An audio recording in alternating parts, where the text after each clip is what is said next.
numbers in front of him, make him wait to be last. This damn white dude and his kids started a podcast called Off the Bench Podcast 3 months ago. Oh, motherfucker.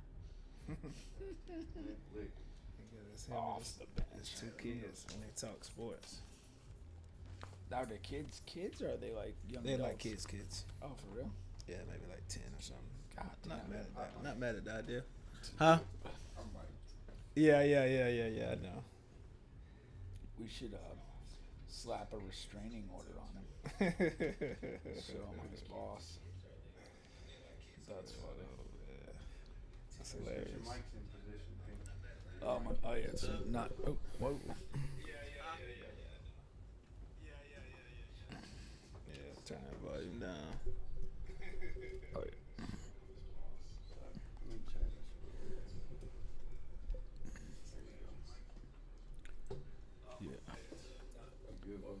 Yeah, everything's good.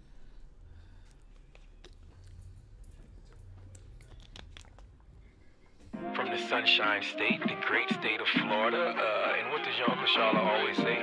The craziest people in America come from the Bronx and all of Florida. I'm Big Bubba crossing my black car. It's booby traps and pit bulls crossing my backyard. I'm still strapped, boy, these handguns on Vanguard. I like going against the grain cause my hand hard. Bae, I used to thug hard to see this crack hard. I don't thug nothing but the motherfucking task force. Me and 2 Root running shit, we like the fat boys. Paid cash for it, so I try to and fast forward. I put it all in your face like you asked for. Most of you love frontin' like the dashboard. I get it chalked out like the blackboard. I got the ghetto off glass like the backboard. Most of my niggas ride till it ain't no gas for. We been outside like ain't no map for. Been outside like ain't no map for. I swear to God, these motherfucking jets in Florida is different. Man, I was at this house the other night. Gave her a little son one melatonin, thinking this little motherfucker gonna go to sleep. Hell no, the little motherfucker ain't go to sleep. I ended up giving this little the whole goddamn bottle. He ate them all. It was up all motherfucking night. I ain't getting I'm in all white ones. Picture could get me a Cy Young. We feel like nuns. No f***s giving like Spice One. We feel like bums. Don't change that I might run. Feel like buns. Shit when the price jump. I got white bumps. These bags kill it price plump. You only die once. I know you a snake with a sliced tongue. I can't trust you. I'ma dust you. Ain't no checking temperature. It's you, then it's you. These laws I'm stuck to. You know how many 12-12s I run through? My get cut, but my girlfriends get cut loose. My get hit like kung fu. I love the streets, but they never told me I love you. You already know.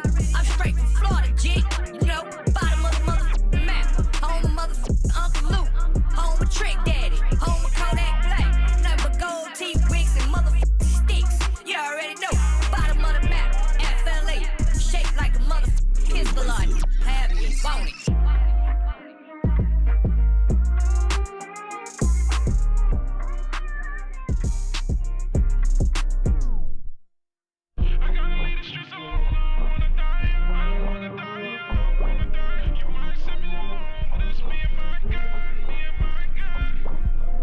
I ain't got no damn business at church. Cause all I be doing is looking at damn prints in that bitch. I'm talking about, man. You know how up it is? Like, you ever got hard in church before? Like, ain't that some shit? You get hard in church when you in there, like, you know you wrong. You know you wrong, but...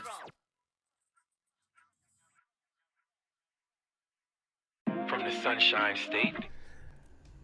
Welcome back. You're back on the bench podcast with Bubba and Pink, home of sports, music, and mayhem.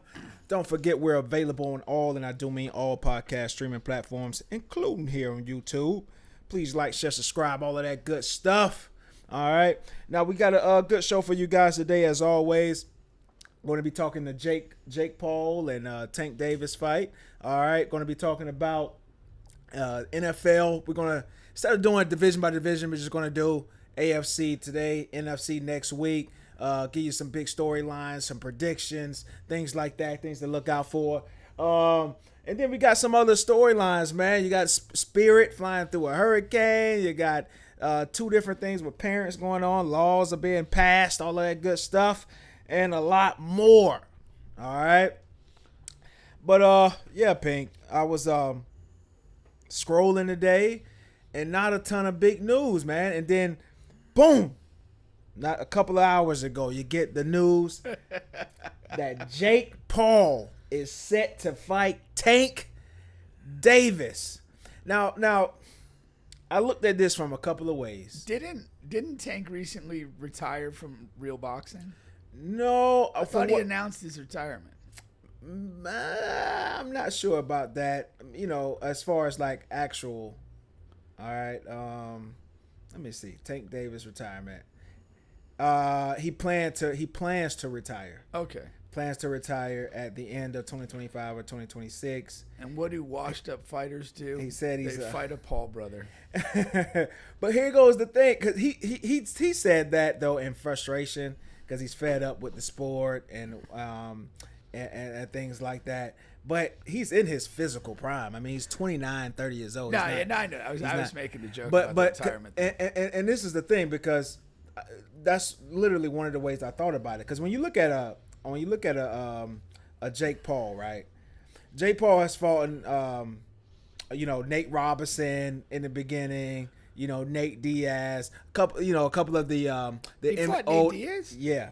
Couple of the old MMA guys. You got the Tyson thing that happened from Mike Tyson on Netflix. That was the latest and the biggest one, and things like that. So he's either fought guys who are not fighters at all. Nate Robinson and the viral podcaster early on, but who were professional athletes, or he's fought older MMA guys who maybe not that used to boxing, and also a little bit out of their physical prime. And then Tyson, who is quite a bit out of their physical prime. And then Tyson, who is a legend in boxing, but of course was well past his prime. Yeah. So this fight here is very interesting. Well, we'd be remiss if we didn't say this. What's that? The only boxer that like anything close to his prime that he fought was Tommy Fury. Yeah. And he lost. Yeah, and he lost. Now, here goes the thing about Tank. I think there's a lot on Tank's shoulders right now, because first of all, I did a little digging, and Tank is going through some legal issues, right? That's always a reason. Always a reason to join the circus. But you look at his net worth and everything, he's still a millionaire. He's had a ton of big fights so far in his career. He's done some amazing things. So I feel like there's a lot on his shoulders from the standpoint of, okay, do you want to allow boxing to become this? Or do you want to make a stand? Because what we all don't know is the devil in the details, the contract. Like there was a ton of speculation about between the Tyson and the contract, and not taking a dive, or not being being able to knock him out, Jake out, and things like that. So nobody really knows, but it was heavily talked about. So even if that is the case here, like, hey, Tank, if you knock Jake out, you don't get any money. It's like, okay, do you make a stand? Because if God forbid, if Jake like beats Tank, who is in his prime, 29, 30, a real fucking boxer in the boxing ring, I don't know, boxing is going to become it's already a farce, but it's going to become a fucking zoo. It's going to be over, man. You can't allow that to happen I don't care for how many amount of millions of dollars. You're overlooking the fact that Paul's 50 pounds heavier. That's big. I'm not overlooking that. That's big. It's not that big.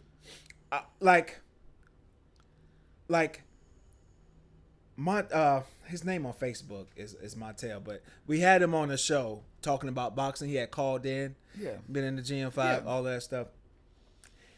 And he made a comment and a reference about, like, he was like, Bubba's like whatever, 40, 50 pounds over me. But the thing is, size doesn't matter when somebody is clearly a better fighter. Like, it becomes less of an issue. Well, yeah, I mean, I understand. So, like, but it's like an equation. Like, if you're gonna give up 50 pounds, you have to be a whole hell of a lot better than the guy who's heavier. That's what we've been told. We've been conditioned to say, think, and we watching the we know what's going on in the fights. I don't know, like I said, we watching all these Jake Paul fights, but we say Jake Paul is not a real boxer. He cannot fight. If he goes up against a real guy, he's going to get demolished. I don't feel comfortable with that being the statement, and then he going against a fighter, and now the excuse is, oh well, he's way bigger.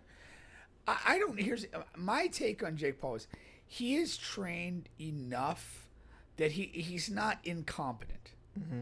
The issue is that he's like handpicked the fights he's chosen to fight, and there may be bullshit in the contract that makes these really WWE matches instead of fights. Yeah, and so I think that there's just a lot of skepticism to be had on both ends of this. But I don't think he's an incompetent boxer, and I think that if they're left to just fight, I think Davis probably wins.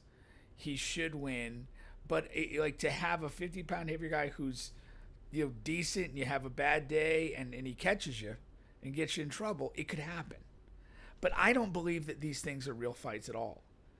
And I think that Davis is undermining his legacy by participating in this, in what are still prime years of his career. To me, the only way that he salvages anything out of this is by knocking him out. Yeah. And that's why, I mean, I still really dislike Mayweather's handling of his Paul brother fight. Yeah. And I thought that just as a professional, as a great, it's like, is there not something that just says, hey, fuck the contract, I'm going to show you that there's levels to this and you're not near my level. That's what I'm trying to get to. It ain't going to happen. That's what I'm trying to get to. It ain't going to happen. I'm not going to watch. It's stupid. And we know what we're going to get. We're going to get the show. Now that the fight has been listed, they're going to be on all of these sports shows. They're going to be in these interviews. They'll be up in each other's faces. They're going to be up in each other's faces. Yeah. You may get a slap or a punch or a push. Certainly will. You know what I mean? Maybe a reach around. And we're going to maybe a reach around. And people are going to buy into this thing like, oh, Tank is taking this serious. Right. Because that has to be.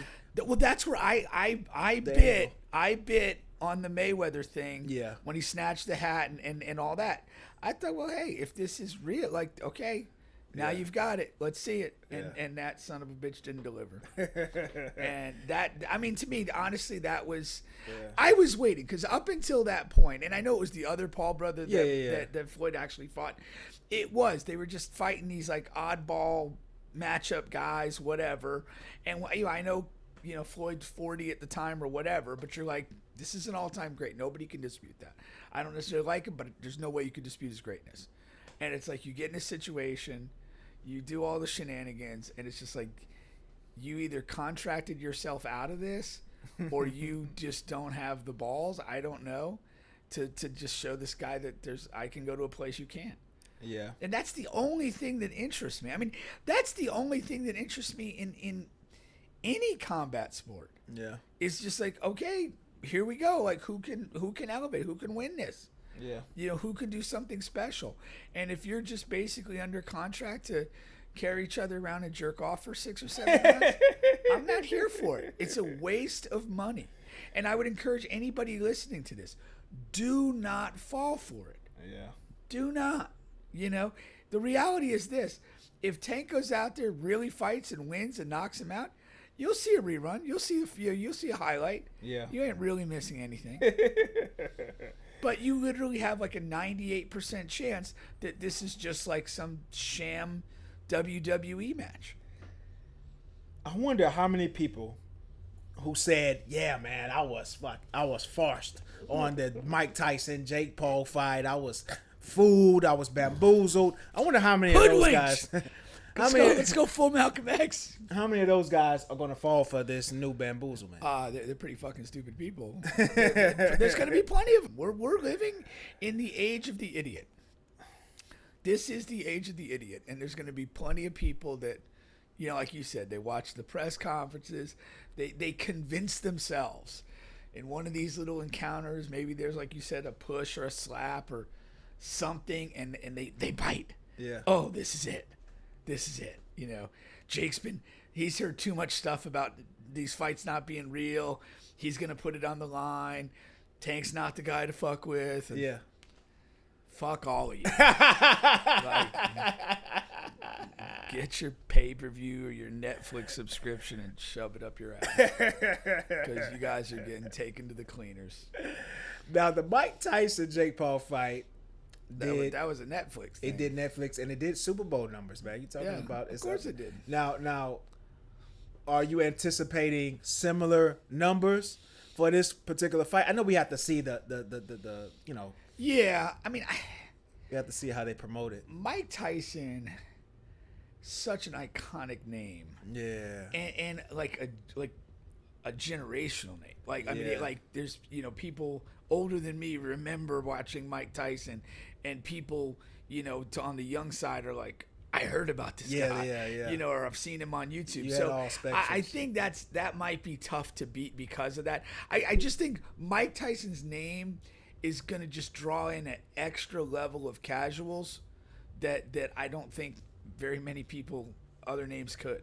Yeah. But I think more fight fans, you know, if you want to consider yourself that, boxing fans, they'll probably be drawn in by the currency of Tank.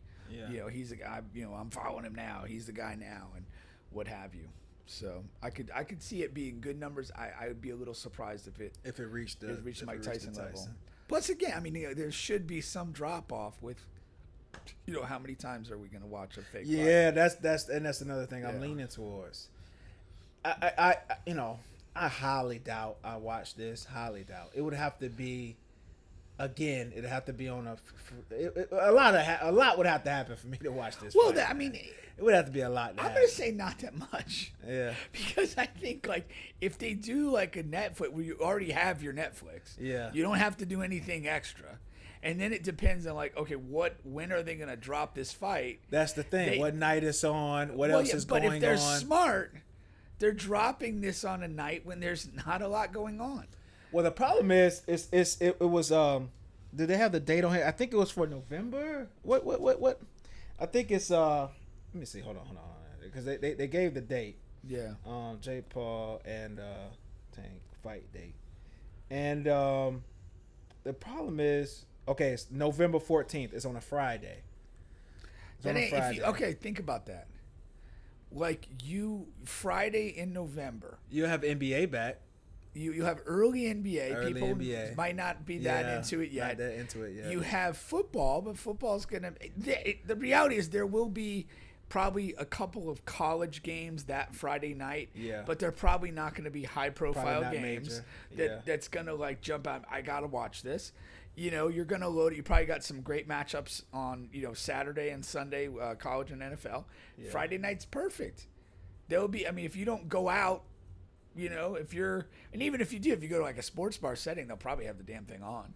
Yeah. You know, but if you're sitting at your house and it's like, well, I could watch, you know, Utah State against Nevada in football, or I can just check this fight out. It's Yeah. it's And if Netflix it's- or whatever.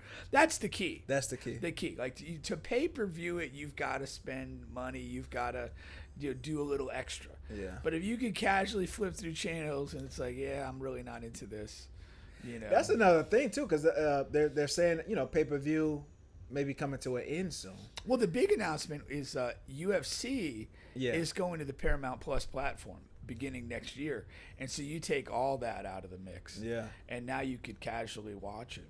Quick story about UFC. There was a big card this past weekend, Saturday night, and I'm at my house with Mark, and I'm sitting on the couch, and we're trying to either buy, or he was trying to hijack the signal so we could watch this.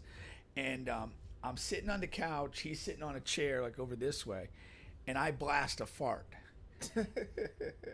And about 5 seconds later, the AC kicks on. And about 5 seconds after that, we got hit in the face with my fart that had gotten pushed back on us.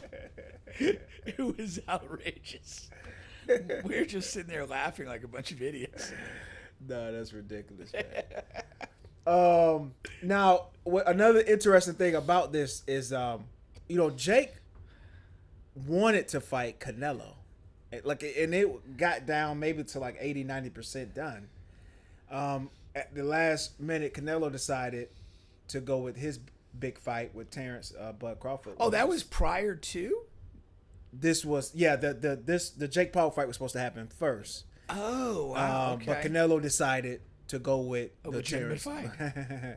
Now to that I say, because those talks did progress, I do think Canelo thought to himself, this will still be on the table later on. For sure. Even if it's a year or 2 or 3 years. Yeah. And I can clean up then. Yeah. But for right now, I'm in my physical prime. Let's get, let's do something real. No, I think that's important. a part of it. Oh, 100%. You have, you're expiring milk as a professional athlete, a professional Especially fighter. as a boxer, yeah. And so you have this. It's an intriguing fight. I mean, I don't watch a lot of fights. The last fight I watched was actually the Crawford's last fight. I forget who he beat. Yeah, but I he remember kind of manhandled the guy. I was out at Aaron Camp's house. Yeah. But I do want to watch this Crawford Canelo fight. I do. So I'll do what's necessary to do that, and hope. And I'm all for Crawford.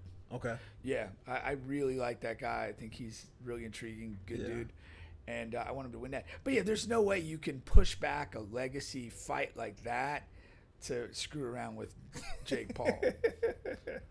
And you're right. I mean, okay, well, go ahead, take on Tank Davis, and let's just say it goes Jake's way and he wins, and well, then Canelo's an obvious next step. He's still active prime fighter, but he's a bigger guy. Yeah. And so and I'm sure if Jake wins, it's going to be, oh, he's the bigger guy. But then it's, well, step it up, take on another big guy, whatever. Yeah. But Jake Paul, really, seriously, just go fucking die. You and your brother make a suicide pact, drink some Kool-Aid, fuck each other with AIDS. I don't care. Just get the fuck off the stage. Their fans, they love him, man. For some reason. I don't respect the fans. Oh, man. Once again, you're still on the bench podcast with Bubba and Pink, home of sports, music, and mayhem. All right.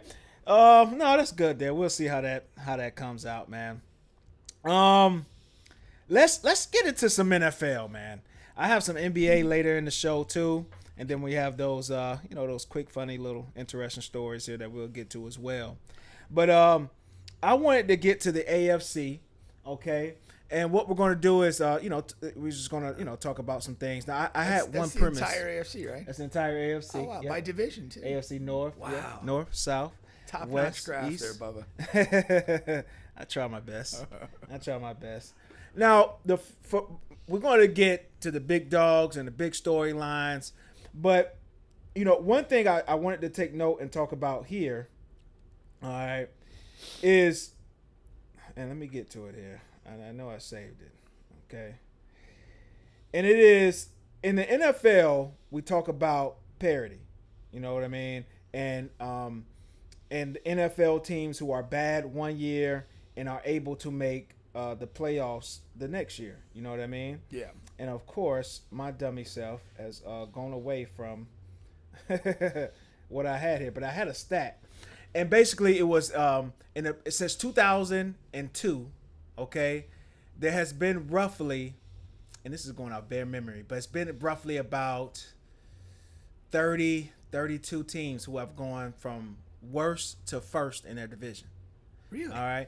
The way the math worked, it was on average about 1 to 2 teams per season.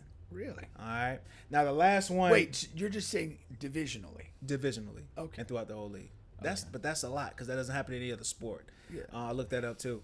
And then secondly here, the last team that had done it was the Houston Texans. They had went from 3 and 13 or what have you, to only losing 2 or 3 games that next year. I'm sorry, I had that in front of me. That was a CJ's before rookie last year. Yeah.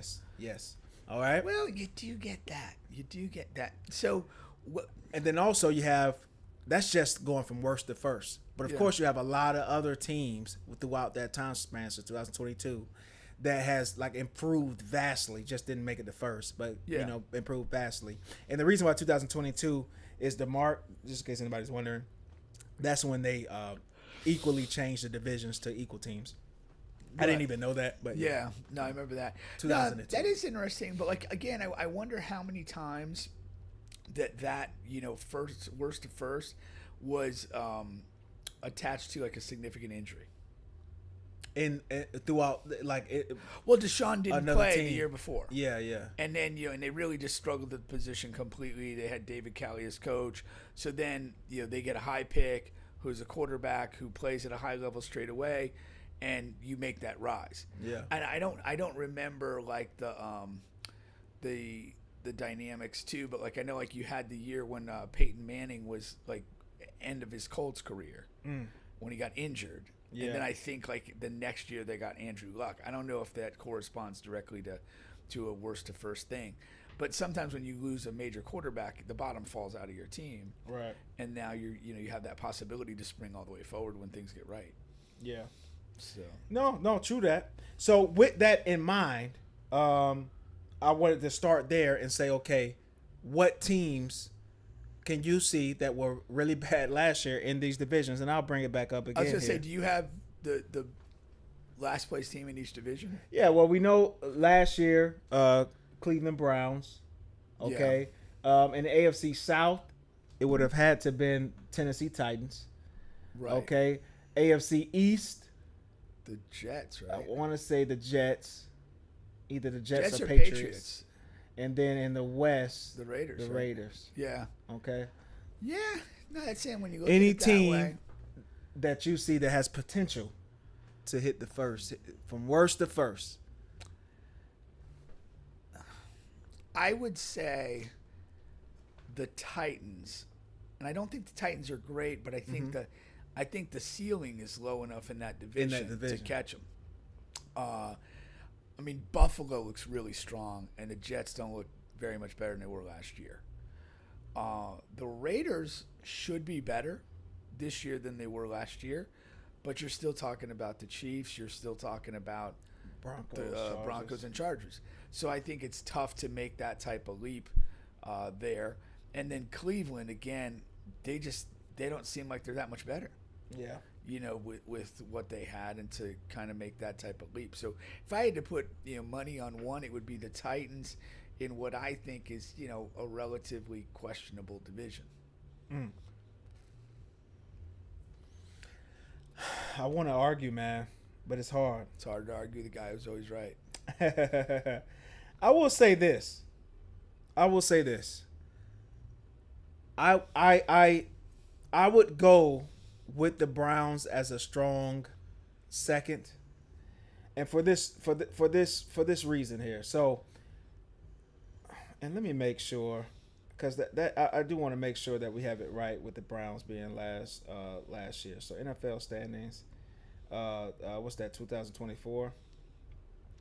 So it was the Patriots last year. So we know the Jets was right there, though. They were only a game behind. Right. They both sucked. But the Bills are so good. But the Bills are so good. I'm gonna change. I'm gonna go with the Patriots. Really? And this is why I'm gonna go with the Patriots. I believe in their offseason. I believe in Drake May becoming a good quarterback. Right now, just talking about this year, I think he has a couple of leaps he can make and will make. Okay, they have brought over so much talent on that team. Like last year, they didn't have any legit receivers to be a number one receiver. They filled that hole. They filled their defensive holes here. I think you got Rabes. And then that's big. Yeah, that's big. No, it is. And then on top of that, you're always only one injury away. Now, I wanted to pick from the AFC North division. AFC North division, which would have been Cleveland, because Lamar got hurt in practice today. It's not serious. Yeah. But I just think it's been such. the way that Lamar has stayed relatively healthy in his career, the way he plays has been a marvel so far. You can knock on wood, but Josh Allen plays in a similar cadence and with more power. So, I'm banking on something would have to happen there with the Bills. Yeah, but the Patriots are right there. Like I think they would be the second best team in the division, and with any slip up from the Bills, I think that they can make that leap and go worse at first. I don't disagree. I do. I really like Vrabel. I think he's the right guy for that situation, and I think that he has like a crazy level of self-confidence that I don't think he is gives a damn about being in Belichick's shadow. Yeah. And so they probably should have hired him straight away instead of going with the other guy. Yeah. But it is what it is. They kind of suffered, and now, he kind of comes in, and there's like you've kind of hit rock bottom. You can only go up, and he's here for it. So Antonio Pierce, right?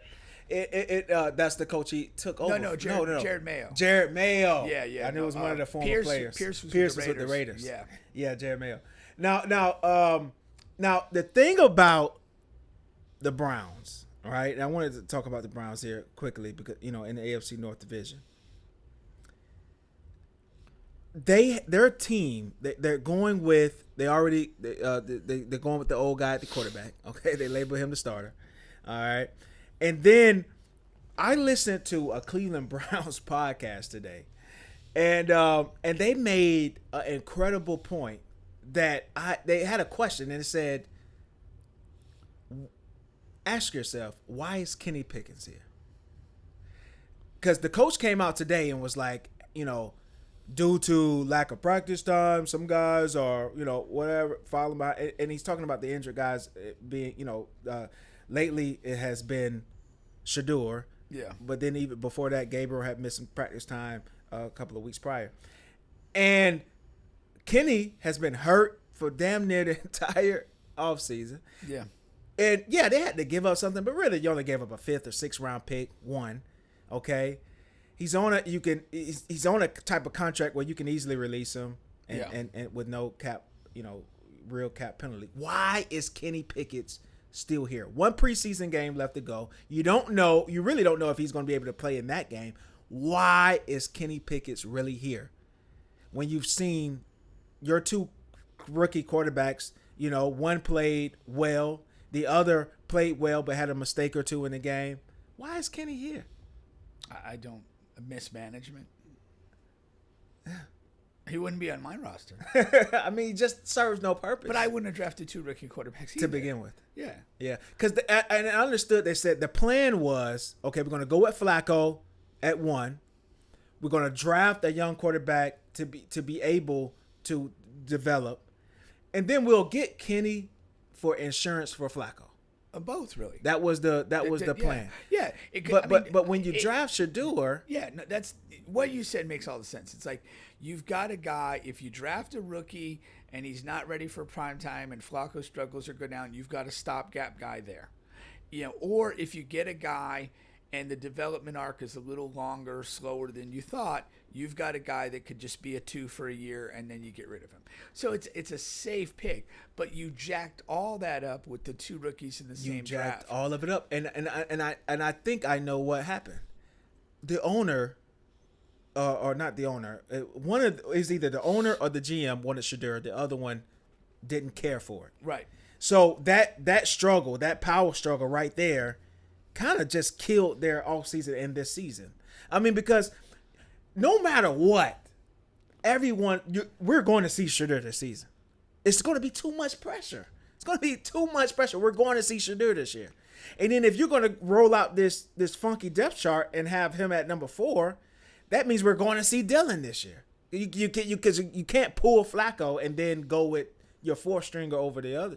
Like you basically got to play all 4 of these guys this year because you're going to have to play Shador. The noise is going to be too loud. We've seen it with all of these guys who come onto these teams that have rampant fanfare and all of that stuff, social media and sports shows and all of that stuff. You're going to have to play those guys, man. And it's going to be fucking weird. I wouldn't want to be a Browns fan. I mean, I wouldn't want to be one of those 4 guys. I wouldn't want to be Like, one of those serious. 4 guys. Like, what is the upside of this? You've created a problem that did not have to happen, and you've got this pressure to play Shedeur, to appease his fan base. Even if you just distill it as, we have a pressure not to appear that we're screwing a guy over. Yeah. Like it's all there. It's all there. You got all of the elements. So what is the point of this? Like, I don't know. I think you cut Pickett late in camp, roll with the other 2. I mean, both guys played well enough that it appears they know what they're doing. Yeah. I After that game, I think you cut Pickett. I mean, you just do. I mean, now if Gabriel were to come out and just poo-poo all over himself, okay. But with that performance, that's enough. With practices and performance, enough. Okay, Kenny, we'll see you later. Yeah, no, 100% think. And then you still give him time to latch on to a team who still has camp left. Yeah. Because you're gonna cut him. You're really gonna screw him. Because you're gonna wait to whatever. If you're gonna cut him at all, you're gonna wait too late where teams already have everything all figured out. The earlier is better for him to find a spot and all that, but he'll find a spot. Yeah, Kenny's one of those guys because he's a career backup. I mean, he's a guy, he belongs in the league. I mean, he started games. He's played okay. Like, and you in a situation where there's quarterbacks get hurt. Like, it's just a matter of who and when, and to get a guy who's still young in his career and has some starts under his belt and maybe comes in and has to give you emergency start, that works. Now, moving on to another team in the AFC here. Another team has made their quarterback decision, which is Daniel Jones over Anthony Richardson. Now, Anthony Richardson's agent came out today and was like, this is the agent. Trust is a big factor, and that is at best questionable right now. Anthony came back and made the improvements in the areas he needed to improve, and yet still he gets screwed and named as the backup quarterback. That's a horrific statement. Like, just shut up. Shut up. Just shut up. Just walk into their office. I mean, if you feel that your guy improved, was a good soldier, and somehow got screwed in this quarterback battle, you don't make that statement. You march into the GM's office and you say, cut us. You know what I mean? Yeah, cut us now. You clearly don't believe in my guy, and he doesn't believe in you anymore. Let us go. And that's it. That's the only conversation. Let my people go. Hell yeah. That's what you say. Yeah. Because it just wasn't needed. Now, last week I was saying on the show, I was like, man, if Anthony gets, if Daniel Jones beats him out, we got a real problem. We got a real problem. We got a real fucking problem, Daniel man. Jones, man, we have a real problem. He's such a douche. He just is, man. And they've made it in such a way. How can you go back to Anthony? Now, last season they did this tug and pull where it's like, okay, we're gonna pull Anthony, and then the other quarterback was poor. Then they had to put Anthony back in. It's Flacco. Flacco, right? Yeah. How can you do that again? Yeah. Like you can't. I think he's just done in Indy. Yeah, that's what I'm saying. If I'm Anthony Richardson or I'm his agent, I'm in the GM's office saying, release me. But now here's the thing. If I'm Anthony, right? I'm Anthony Richardson. My rookie deal is coming up rather quickly here. Probably in a year or two. Maybe after this year, I will have to Google it. I'm not right away. I'm not trying to find the next team I can start on. I'm not calling Cleveland. I'm not calling Pittsburgh. I'm looking for a year, like one solid year I can go somewhere and develop. I want to go to a quarterback guru, be a backup for a year. Andy Reid, what's our guy out there with the 49ers? Whatever style of play he feels like he would do well in, go there with a coach who has a history of doing well with quarterbacks. Just stay there for a year, and then hit the quarterback free agent landscape. But then, I do you used like to that or think hate that? But Jameis did that and got fucked, and I don't think it's a good idea. Jameis went to be under Sean Payton and finished out Drew Brees' career. Then he never really. I know he got hurt with the ACL, but he never really was perceived as anybody's starter again. The difference with that situation is he got his shot at that same team though. He got his shot when Drew Brees left with that same team. Yeah, and Sean Payton was done too. Like you gotta go. You gotta Sean Payton left whatever that was a year or two after that. Yeah. You gotta go somewhere. I think that has something to do with it. I think he all of that led to him getting screwed. It could be. I just think that. Yeah, I just think you go somewhere where you could potentially start. Just go at the end of the day, that's what Baker did. I know he had to stop in Carolina and whatever, but he got to Tampa when Tom left. And it was him and the Florida guy. I can win this. And he did. But a part of Anthony's problem is not enough football. He hasn't played enough. He doesn't know. It's so much he doesn't know. He hasn't seen.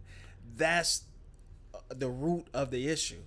You know what I mean? And so I think he can get burnt out quicker because, Baker was able to get. Baker and Jameis, they got a lot of opportunities. I don't think Anthony Richardson is the guy who's going to get all these opportunities. No. I think his career's over. I think his poor health, and his lack of aptitude to play quarterback, he's done. Yeah. If you can't win this job, against Daniel Jones, wherever you go next, they're not perceiving you as anything other than just a prospect. Just a fishing line in the water. And the problem is they gave him 1 billion chances here with the Colts. I mean, they there's absolutely no level of him being screwed here in this opportunity. They gave him every fucking opportunity to take this job. Yeah, but that's where the health kicks in. Him getting dinged up and just that deprives him. That didn't help. Yeah, especially that first year. Yeah. And you could learn so much that year. And I think he was hurt. He got hurt by early. The third game. Yeah, he got hurt early. And effectively done for the year. So, and that was when it was you're our guy. We just drafted you. Yeah. Then you come back and we've brought in Flacco and, he's an old hand and we can drop him in on game day and he'll be fine. And here you are not being able to play third down or whatever the case was. The health and then that thing was just, I don't think he's a guy that has respect in any locker room from anyone. Yeah. And now they're running that clip of him saying how the NFL's easier than college. And he literally looks just terrible. Yeah. His product's been bad. Remember, he asked to come out of the game. That's what I was referring to on the third down thing. Oh, was you? Okay, yeah, okay. That was his subtle joke. That was so bizarre. But sometimes I do think when you're on a long drive and it's no huddle, sometimes I do think to myself damn, the quarterback don't need a break or a timeout. That they're running. Sometimes they're running, but they never ever come out. No, because I know the Tom Brady thing, but that's the thing, man. That when you are the quarterback, that is part of the responsibility. You have to. I mean, if you if you gotta die out there, you gotta die. Exactly. I mean, that's the you pick that's this. The mentality. That's the mentality you have to have in this sport. Yeah, and especially at that position. Yeah. You can't ask to come out. There's the Stafford thing when he was with the Lions, and he's mic'd up. It's late in the game. He throws a pass that gets him close, but he gets clobbered, and I don't know if he hurt his shoulder, or just collarbone, whatever. He's on the thing. He's just whining, moaning, in pain. They get him over to the sideline, and he's just and then they're getting ready to set up, and somebody took a timeout or whatever, and he realized, I can go back in. And then his whole, you literally hear from moaning in pain to I'm back in. Where's my helmet? And then by the time he hits the field, he's still holding his arm like this, and he goes, I could throw it if we need it. And then he does. That's a quarterback. Yeah. If you're, the reality is this, you might play the position, But if you are not that, you ain't a quarterback. Yeah, and let's be clear, he wasn't hurt. He was tired. Yeah, that's he was what fatigued. I'm saying. Like, his ankle was fucking broken. The entire league like heard that. Yeah. Like every active player, like it's like you can't look at him like a man. And his locker room was so confused. Like the players on his team who had been asked about it. Like, yeah, that was odd. Yeah. They don't know we what know to what say. that means. Odd means like weak motherfucker. Yeah, exactly. I can't look at you the same way I can look at the other 52 guys. Yeah. That's what it is. Yeah. He might have lost them then. He did. Yeah. 100%. That was disastrous. Yeah. He didn't understand. There's no way he understood in the moment how big a decision that was. Yeah. Like that was literally a career ender. Yeah. And it's again because you were tired. Because you were tired. That's tough, man. That's not tough. That's the opposite of tough. That's wet vagina. we won't be talking bad about any wet vaginas here on this show. You just don't want one playing quarterback for your favorite team. Unless it's they got the leagues now with the Bubba, there is a time and there is a place. the Brian Penny League. Yeah, but there's a time and a place for wet coochie. And third down in 2 minutes ain't it? Now, when we take a look at these other two divisions here, AFC East and AFC West. Okay. When do you first of all, what is the biggest disappointment? Because I have a question. I have an answer for this between those two divisions right now, as far as a team. Biggest disappointment. Which one? Thus far? You're saying AFC East. the Bills and the Bills. Broncos? Yeah, those two divisions. The biggest disappointment. Yes. Or who you think will be the biggest Who disappointment? I think will be. My the fault. biggest Yes. Let me word it correctly. I don't know because I'm not in tune with like what people expect. Okay. Like, I mean, I'll just break it down. I mean, I think the Bills are the class of that division. Yeah. I think they're a legitimate contending team like they have been for the past 4 or 5 years. You know, basically during the Josh Allen reign. They've had a really good front office. They've made great moves to build a solid roster. They're a contender. I think behind them, I do like the Vrabel-led Patriots in that division. I think they'll be much improved. Yes. If they've got better weapons, they've got a coach that has, you know, like a toughness and an arrogance and a drive to him. I think Drake May is probably pretty good. I'm not 100% sold. The Dolphins are a team in decline to me. Bingo. That's my answer. They just don't have a lot going on. Like Tyreek Hill's been a drama queen off the field, on the field. Two is, you know, health is as fragile as your mom's china. You know, they haven't made any roster upgrades. But the problem is the level of expectation is still there because this unit has been together. This coach has been, you know, the offense, the coach, all of that. Like, if this goes bad this year, which I'm expecting it will, like heads have to roll. And Yeah, I think they will. I am confident in saying, and I was intrigued by Mike McDaniel. Yeah. He's not the Dolphins coach next year. Write it in ink. In ink. Yeah.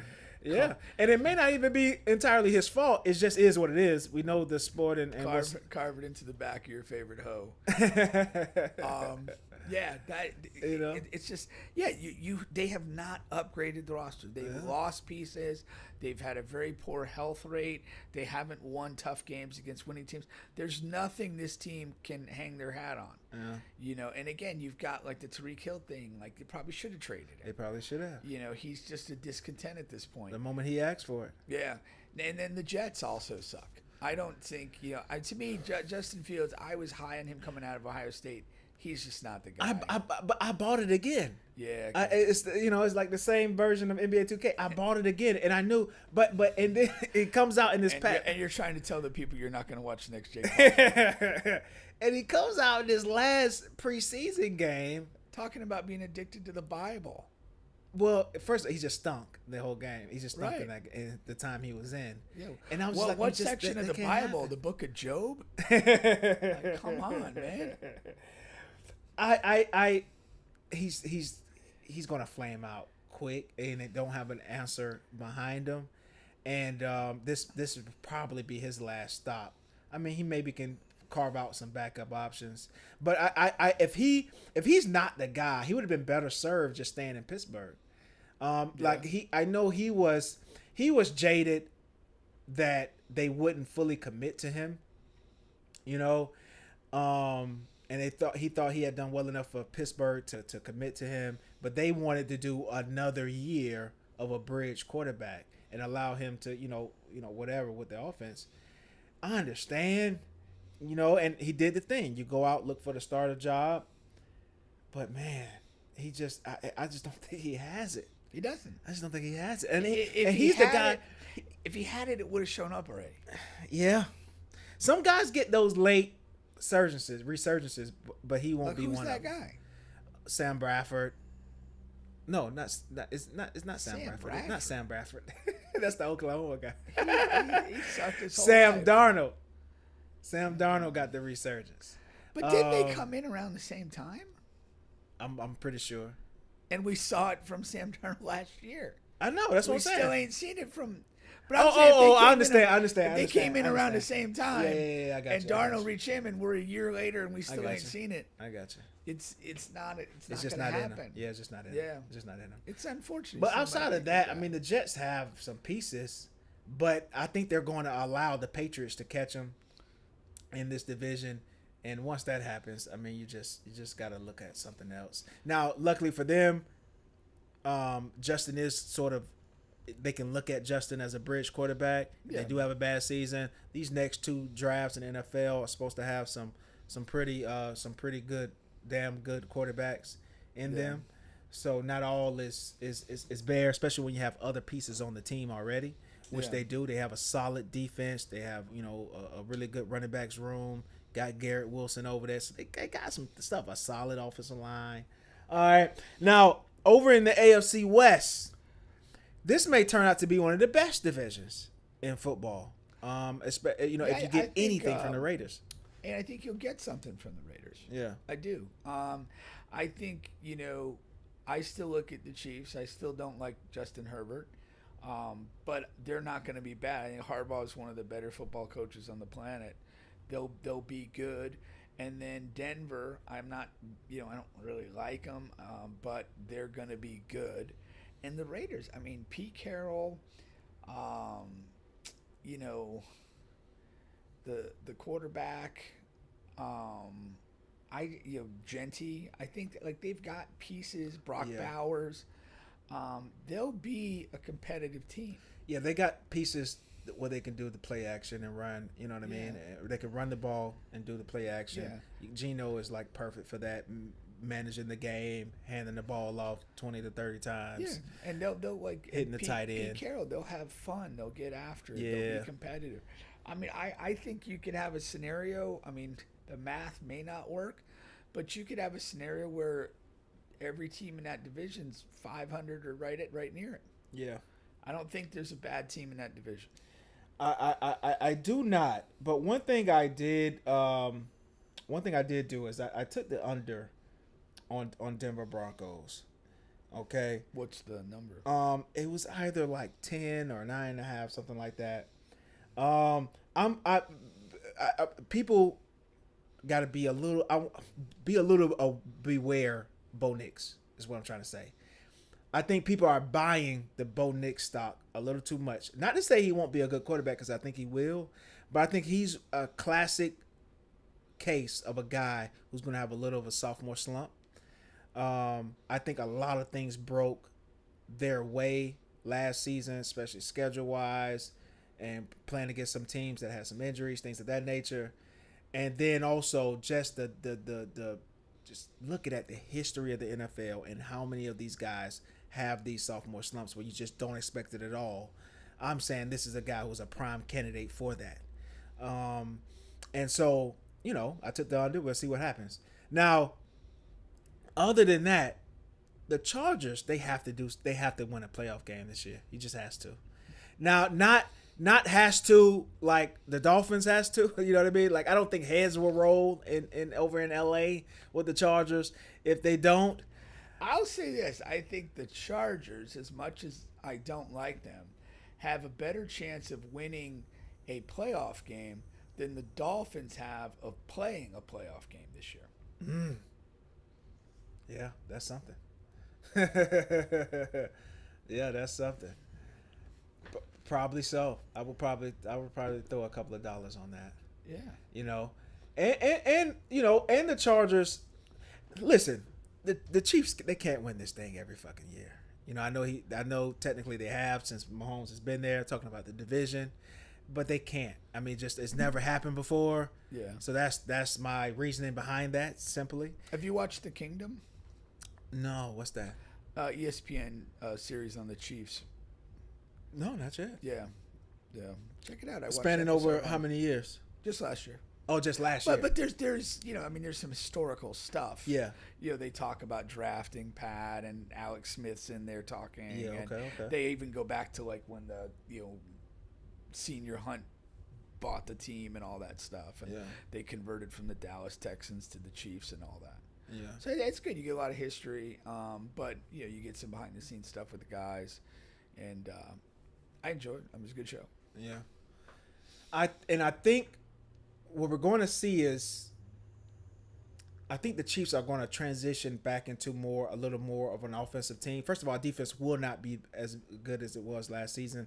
They already lost our starting defensive end for the remainder of the season. Just lost them about a day ago.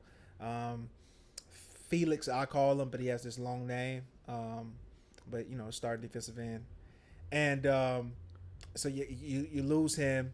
Our secondary is thin, you know, and then this Rashee Rice suspension. So I learned more about the Rashee Rice thing. So basically, there was a disagreement on the length of the suspension. That's bad news. Who's disagreeing? Like internally in the league office? The league office, yeah, league itself, office and NFLPA in the NFLPA. Yeah. Okay. Yeah.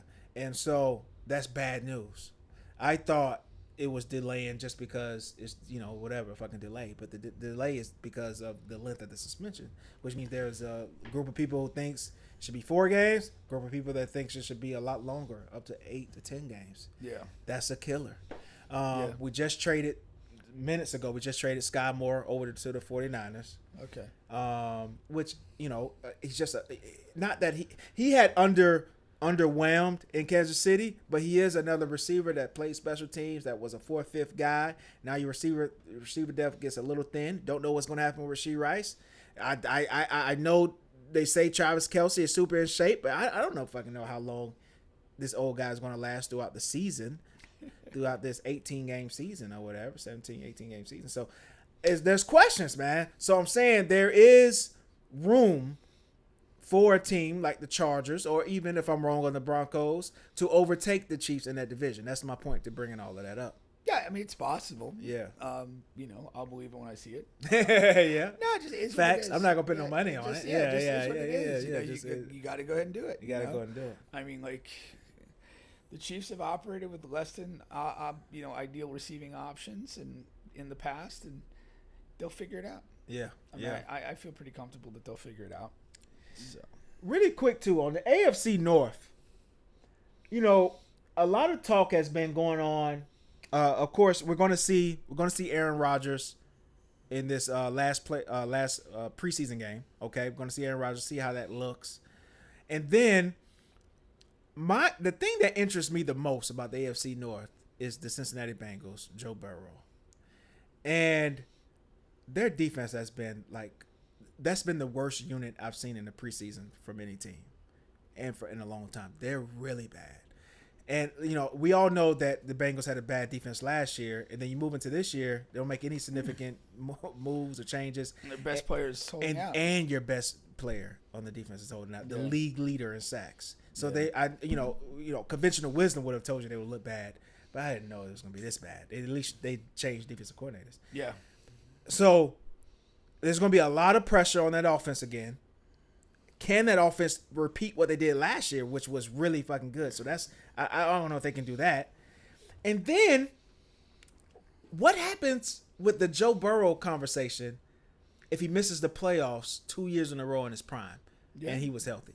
Yeah. What does that do?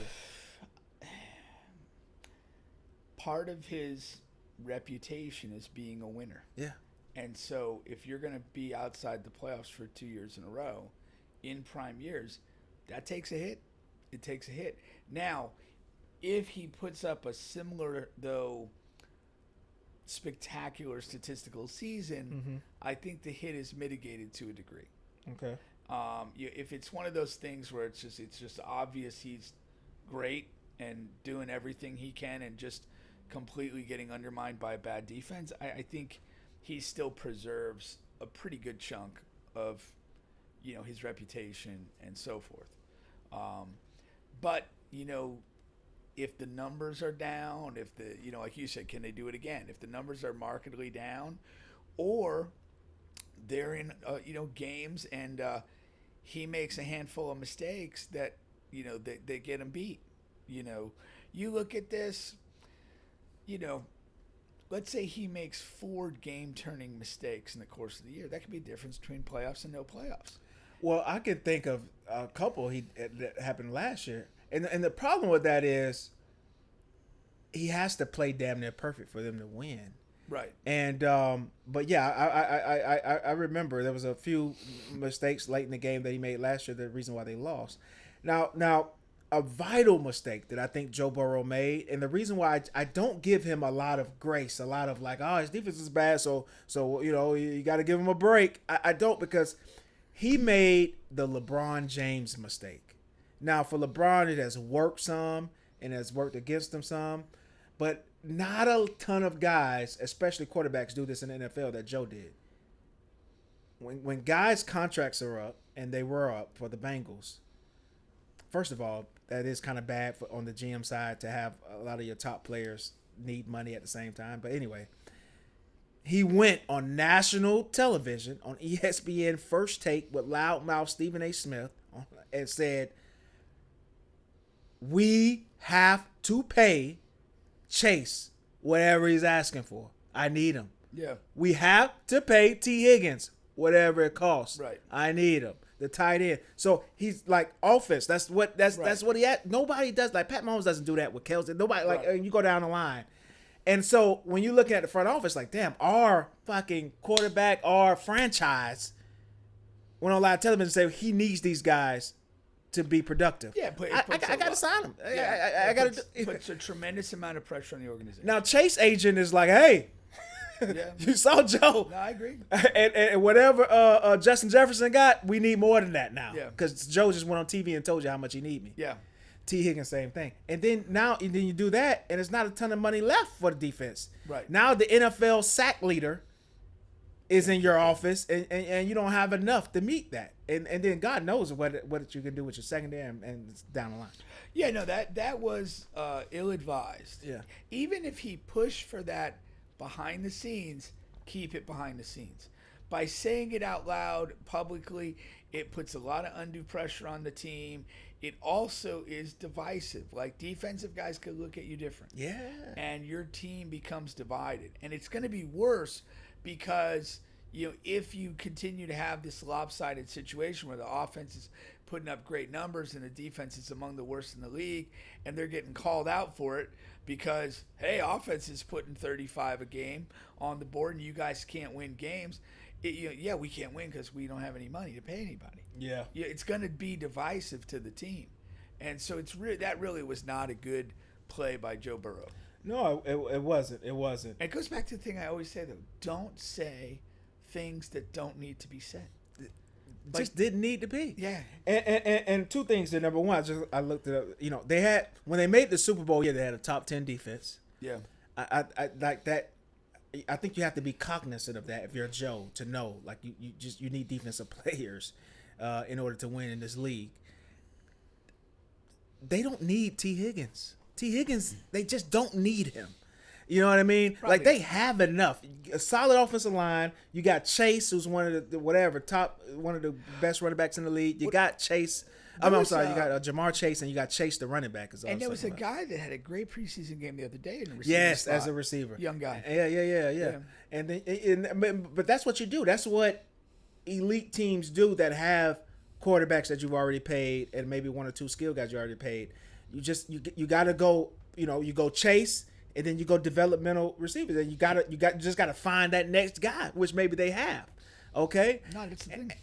And that's what you have to do. You have to rely and make your GM do some work as far as finding younger players who can get the job done, especially at receiver, man. Like, nobody's loaded. And then when you talk about quarterback rankings and all of that stuff, and because Joe gets the plus of look how many yards and touchdowns he's thrown. Yeah. You know what I mean? But shit, he got more weapons than any other quarterback in the league. Yeah. Yeah. So if you give him that, then we have to be able to ding him for missing the fucking playoffs. He can't have this perfect world where nobody can critique him, but he gets all of the fucking, you know. And the stats get inflated too. Like if you're always playing a shootout. Yeah. You know, and you're always playing from behind. Right. Like, you know, like stats. Dak had a lot of Stats suffer. I mean, a lot of the better teams, the truly better teams, there's a lot of games when they're just kind of, you know, managing the lead in the fourth quarter, playing slow, you know, using a running game to just drain a game. And it's like, yeah, you're not going to put up, you know, Monster massive numbers with that situation, but you're playing winning football. You're doing what needs to be done that day. You know, where Joe's in a 42-38 shootout and, you know, having to sling it to the last possession, just different. That impacts your stats. Even, you know, whether, you know, the talent you have around you is great, but if you just have to sling it around because that's the only thing you know, the only thing you do. Do you remember Aaron Brooks of the Saints? Yeah, I do. Quarterback. Yeah, he was my guy one year in fantasy. I won the league because he was on a bad Saints team. And every game he just had to sling it around to the end. And he'd, you know, like you'd get to halftime and he'd have like 5 fantasy points. Yeah. And then the second half he'd have to sling it around and they'd lose by 6 and, you know, he'd have a 32-point fantasy day. Oh man. It was automatic. Shout out to Aaron Brooks, man. Yeah. Now the last thing that I had on this, there are 3 like huge platforms, ESPN, NFL.com, and a few more, PFF, all of that good stuff. They have the Baltimore Ravens as the best roster in football. It's 2 years in a row now. This is over the Eagles, who we see. So they're loaded at all of these positions, the Ravens. Is there anybody in that division, this 2-part question, that you think that can overcome or top the Ravens this year? And then number 2 is, do the Ravens fucking get it done all the way this year as far as Super Bowl? Well, there's nobody in the division that I think can play with them. I think they'll win the division by worst case scenario 2 games. Okay. Will they get it done? You know, that goes right up there with will the Chargers win a playoff game? It hasn't happened. Yeah. I mean, we got to see it when we got to believe it when we see it, and that's all there is to it. You know, you could have whatever you want on your roster until you win the money games. We don't trust it. We don't believe it. So it's a put up or shut up for the Ravens. You know, I mean, again, you know, 2 years ago when they have every playoff game at home, including the Chiefs, it wasn't going to be a better setup, and they could not get it done. So I will. It does feel like they're inching in the right direction every year. You know, that's the one thing I give them. So I don't know how many inches they're away now. Versus, but you know, so I do think they will improve this year, but you know, I don't know. I'm a Chiefs fan, so I hope not. I hope they don't, you know, whatever. But they're a loaded team. I do like Lamar. I root for Lamar whenever he's not going up against us. If it's any other quarterback aside from Mahomes, I want it to be Lamar. But I don't know, man. I just think, like, from the perspective of the Ravens, you have to just reach that point where it's like, we're getting it done. Whatever the fuck it takes. By any means necessary, Malcolm X special, getting it done. And your mentality and your focus of getting it done has to be so much more powerful and loud that you don't even hear the doubt. You don't accept the doubt. Facts. Everything is the other team's problem, not ours. We have no problems. We're here to kick your ass. Yeah, that's the mentality. They've just got like it's if it's gonna happen, it happens now. It happens coming out of camp right now. That we're just not letting this go. And bring the adversity, bring whatever you want. We're ready. We're ready for it. Yeah, if you're Harbaugh, that's message one. It's the only message, and that's it. No more feeling sorry for ourselves. No more waiting for, some other foot to drop. We're going and we are taking what's ours. All in. Now, I thought that was my last question, but I do have one more. If you had to bet any considerable amount of money, who gets the number 1 seed in the AFC this year, and then who's dead last? Can it be a considerable amount of your money? I'm going to go with the Bills getting home field. Okay, Bills getting home field. Yeah, that's a nice one. Yeah. And the dead last team? The Jets. Jets. Yeah. Never a bad pick there. The Jets are Colts for me. So Jets are Colts. You're almost going to run back Super Bowl 3, but at the bottom. One thing about Justin, he will carve out 2 to 3 games that'll make you want to believe. Out of the 18 or whatever. Yeah.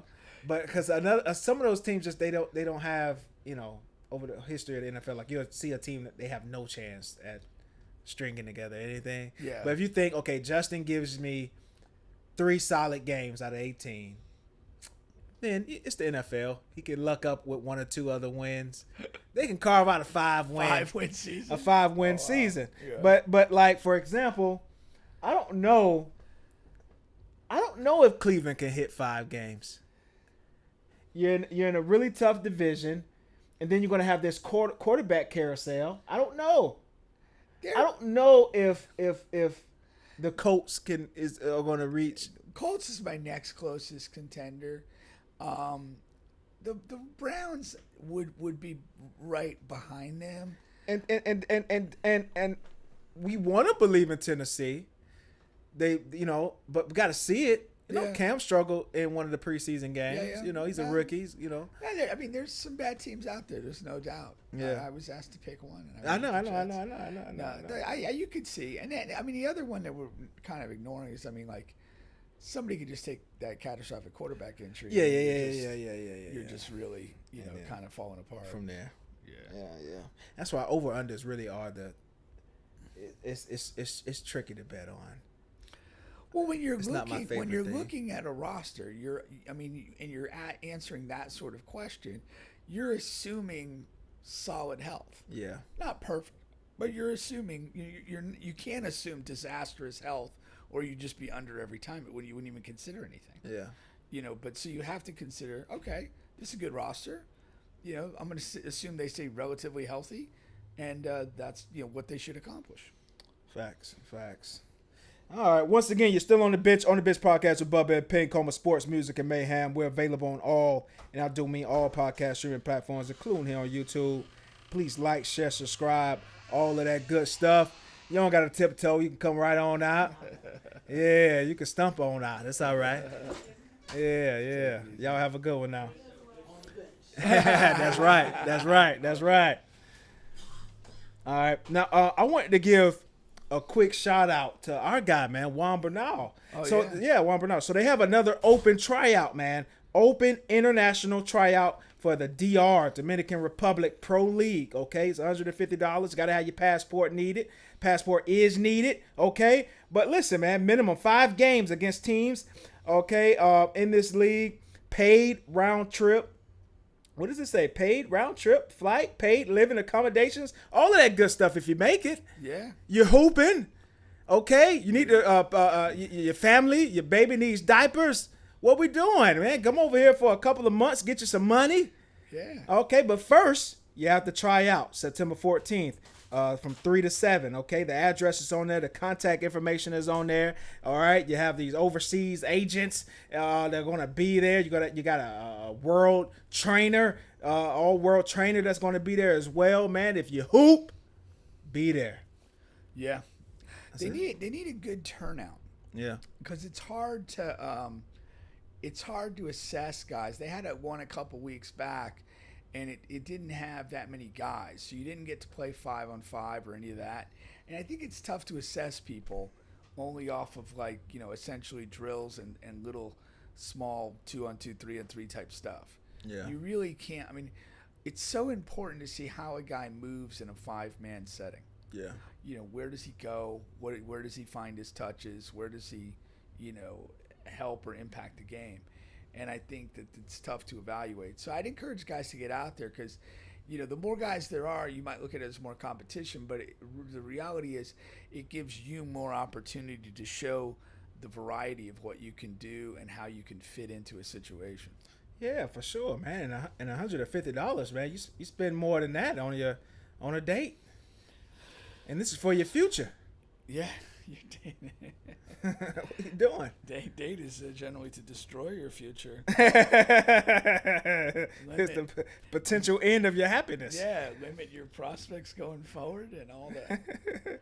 So I don't have to spend the next 10 minutes telling you what's over in DR. You know, it's a good time. All right. Lots of moist pussy. Oh Lord. All right. Am I wrong? I don't know. You been there? long time ago. All right. Check those passport stamps, ladies. I wanted to get over here. I want to get over here to the NBA. Okay. This is interesting from the standpoint of, so John Wall retired from the NBA last year. I thought he just did. So Paul George is the only remaining player from that 2010 draft class. All right. So for whatever reason, I said, damn, I wonder from 2010 on up until now, like who's remaining in the league from these draft class. Okay. And because we always hear from the NFL is like a whatever, most players last 3 years, 3-year career. And NBA is looked upon as a little more. But when I started looking at these classes, I'm bringing it up now, we know that Paul George is the only one from 2010, right? So let's look at 2011. In your 2011, you got Kyrie, who's still in the league. Then look at this. Derek Williams, Garner, Enes Kanter. And look at how long these guys have been going, too. You know, we played against Enes Kanter's brother in the Bitcoin Classic this year. You told me, he was solid. Solid, yeah. He was solid. John Vesely, and Brandon Knight. I'm not gonna go through all of the guys, but I'm just okay. Let's go to 2012 now. Okay, again one guy, Anthony Davis, number 1. Okay, and also pay attention to the guys who are still in the league and where they were drafted. Okay, so you got Kyrie number 1 in 2012. Yeah, nobody else. Well, role players. 2012, Anthony Davis, number 1. Bradley Beal did go number 3, but it's essentially over for him. You know what I mean? Yeah, it's essentially over. It's hanging on by a thread. Dion Waiters. How long has he been going? Probably about 8 years. You know what I mean? Damian Lillard. It's essentially over. You know what I mean? And then you go. He's still in the league. Still in the league. But yeah, he may not play another NBA game, though. All right, then you got whatever. He'll play again for Portland. Terrence Ross, Austin Rivers, guys who are gone. Okay, 2013. We're 3 years removed from this Paul George and John Wall thing. You got 2013, Anthony Bennett, long gone. Oladipo gone. Otto Porter gone. Zodi Kelly. Is there anybody here? Hold on. Caldwell Pope, I think he's still hanging around. Yeah. He's still hanging around. CJ McCollum, still hanging around. Yeah. And those guys were picked 11th and 8th. I feel like there might be a couple more guys if you go deeper. Giannis is the gold of that draft. Right, okay. Giannis is the gold of that draft. And as I'm doing this, I am looking down further as well. Rudy Gobert was picked later in that draft. Okay, so 2014 now. Andrew Wiggins. Okay, he's still hanging around, but it's over essentially. Now you're dismissing guys too. I mean, he's a regular player for the Heat. He's not like deep on the bench, not getting any minutes. Well, what I mean over, is like the arc of his career is over. He's on the back end. He's on the back 9. For sure. But if you've been in the league over 10 years, you should be on the back 9 of your career. If you've been in the league over 8 years, you should be on the back end of your career. No. Hell yeah. No. The average career. These guys is are coming probably- in. These guys the are coming in average- at 18, 19 the- years the old. But the point is this: the average career is maybe 3 to 4 years. So if you're lucky enough to play 8 or 9 years, like the next whatever you play after that, you're probably not getting any better. Unless you're talking like but a the thing rare, is, like so LeBron but level and they, guy. and they but they the prime in basketball they say starts around 26, 27. Right. So you've already that's 6-7 years in the league, and then you hit your prime for another 5 to 6 years from 26, 27 It may not to 32, 33. It may not be that long though, in reality, for some of these guys. That's what I'm saying. Like you like some of these guys, their prime, they in a perfect setting where you're evolving and growing as a player. Probably that 26 to 30 is like your prime. You have knowledge, experience. You still have enough of your physicality. But like the vast majority of people that are in the league that long are like basically become role players of a sort, where they have a specific craft that they deliver and they deliver it consistently. Only your upper tier, like all-star guys, are in this thing where I'm still growing and getting better in that window of time. Yes, that's a good point. I received that. That's a good. In a separate vessel, but that still confuses me. Like, take 2 players out of this 2014 draft. Aaron Gordon, Julius Randle. Same draft, but it confuses me. It confounds me how different these 2 guys look out of the same draft. Julius Randle, he's a star player still. He looks and he is in his physical prime right now, and he looks like it, he plays like it. You know what I mean? Aaron Gordon he's damn near out of the league. Really? Yeah. The guy hit a couple game-winning shots. That was in the 2 playoffs. years ago. That was this playoff. Huh? This playoff, he hit winning shots. Before what, the Nuggets? Yes, I don't remember that. he did. I thought that was like a year ago, a year or 2 these ago. playoffs. He did. Because he had his brother pass. He changed his number. But Aaron Gordon. But they still are 2 Aaron different. Definitely. But places in Aaron the Gordon, like when he went to Denver, he became like the role he was probably best suited for. Role guy. He wasn't in his right cast as a magic guy, trying to be a star or a rising star. It just didn't fit him. And that's, he got to Denver and he got to play kind of like within his natural wheelhouse of abilities and be elite at that. And he's got a championship to say for that. And then Julius Randle's kind of basically, now I know Julius Randle can play, Yeah. But he's also a guy that's bounced around multiple franchises because he's not a fit. He's hard to play with, even though he's talented. It was a better one than that. I shouldn't have went with Aaron Gordon. I should have went with Marcus Smart. Because that's a guy, when he first got to the Lakers, I thought he was like way older than what he was. Yeah. That's the guy. He's in that same draft class? Yes, in the same draft Okay. class.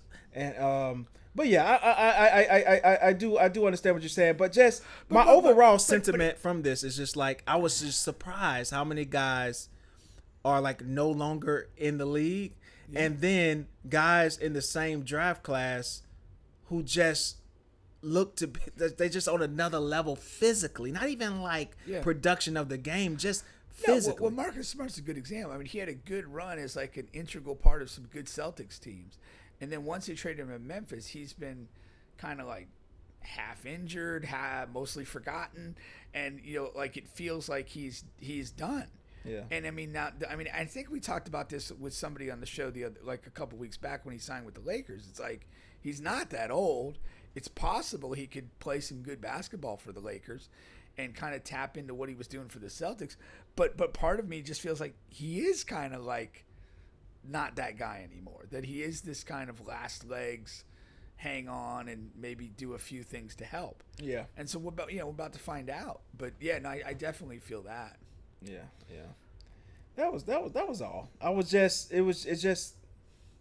don't know. It just threw me for a loop there. Yeah. And in every draft they have situations like that. But it is. I mean, like again, when I saw that thing with Paul George though, like it also just like time is flying. Time is like flying. Like you kind of I still remember those guys being like young guys. Yeah. And Pacer Paul George, and kind of going back and forth a little with LeBron in a few of those series, and and then John Wall was just a missile, and now he's been when I started thinking about him retiring, I was like, well, I thought he did that 2 years ago. Like, I mean, he hasn't played like meaningful basketball in forever. I know he was trying to get on the roster last year. Yeah, and was working out, and it just didn't. Yeah, it just didn't. No, it's tough. I mean, it's tough, and it's sad the way it ends. I mean, there's a multiple All-Star guy taken as the top pick in the draft and was kind of regarded early in his career as a bit of a phenom, and he just whimpers out of the league without a team.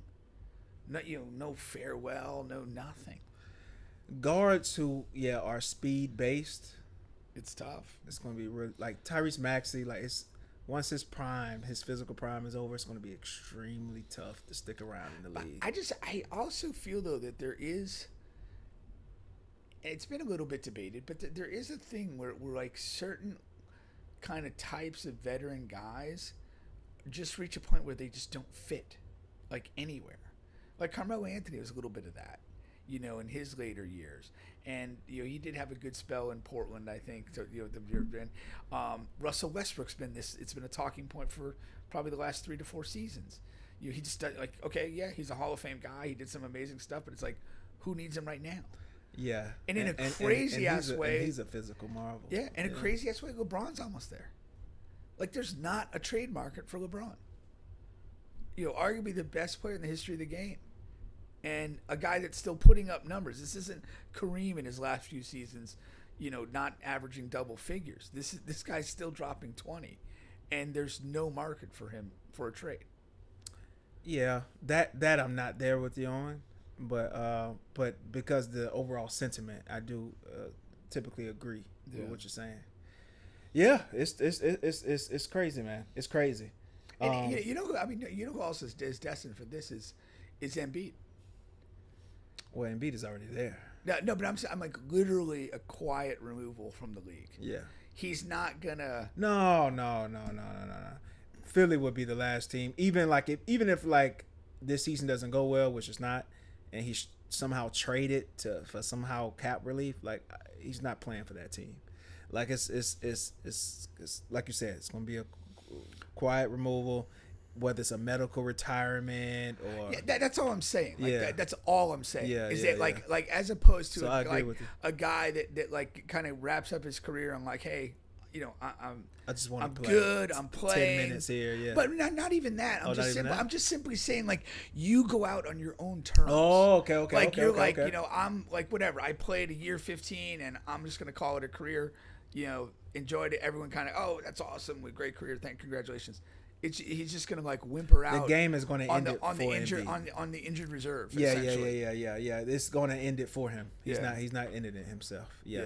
There will be no self-inflicted retirement for him. Like Jokic is a guy. Like, I don't know how long Jokic wants to play, but I do feel it'll be like he'll just kind of like he'll go out on his own terms. Yeah, he'll absolutely go out on his own terms. So like he'll still be playing well. There'll still be a sense he could play more if he wanted to. Now he'll just be like, I'm good. For a different reason, I don't think Giannis will go out on his own terms though. That's true too. That's interesting. Just for a different reason. But that is interesting. Yeah, for sure. Yeah, what does the end look like for Giannis? I think I think the league will end up having to push him out. I think he's going to play till the wheels fall off. Yeah. Does he just do that in Milwaukee and they're kind of afraid to push him out, or does he start bouncing around a few places chasing something? If he bounces one time, that's going to be the arc at the end of his career. Like I think that'll happen. He has to leave this first time, and once that happens, it makes it easier for him to leave. Like sort of like I guess what KD is doing now.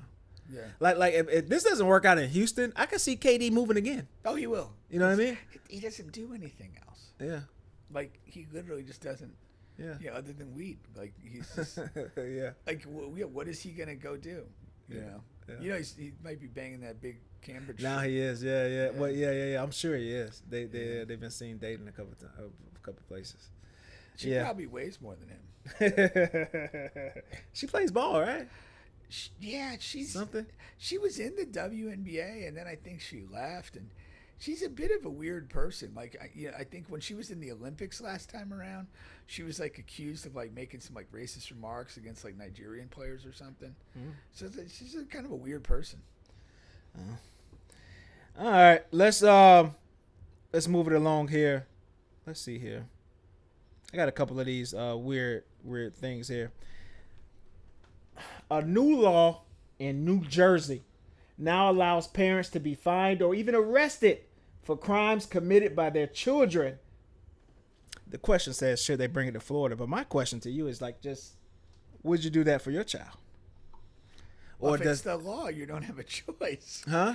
If it's a law, you're not making a decision. I read it as it allows, like you can, like it's an option, like new law allows. That's how I understood it. No, I understand it that the state can fine you or even sentence you to jail for the actions of your minor child. That's how I read it. The state has the right to do that under the law. That's interesting. Well, let's take it from the premise of if it is your choice. Probably not. Probably not. Here's the thing. I tried real hard to not raise an idiot. Mm-hmm. And, if you're going to do something that's really dumb, like, I don't need to sit in jail for that.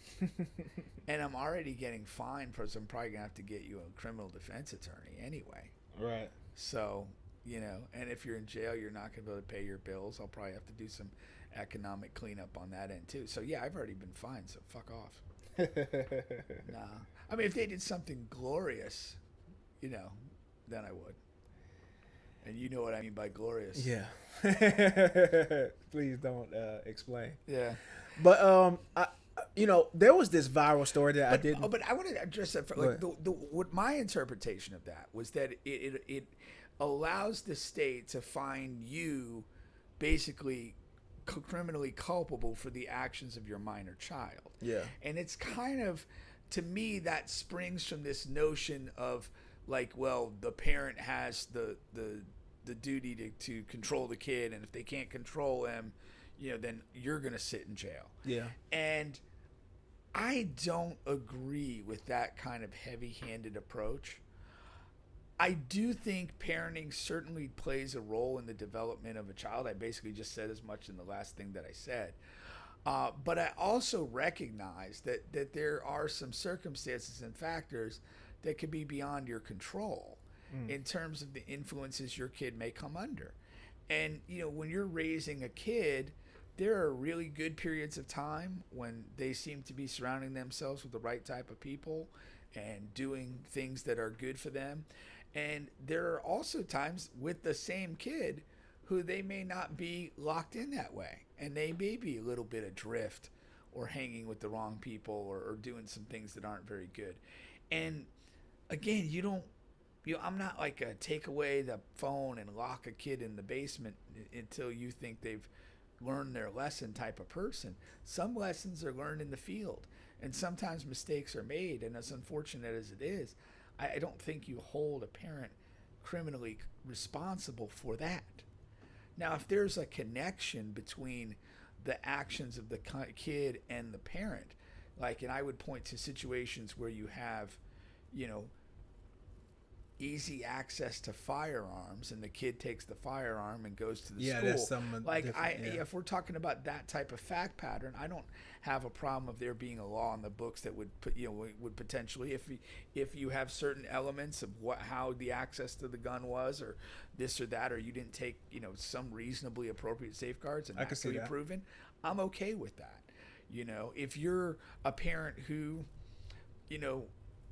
giving your kid a bunch of alcohol and letting him ride on, drive on the road, and you're supplying the alcohol, and sometimes people do this, and then your kid, murders somebody in a drunk driving thing.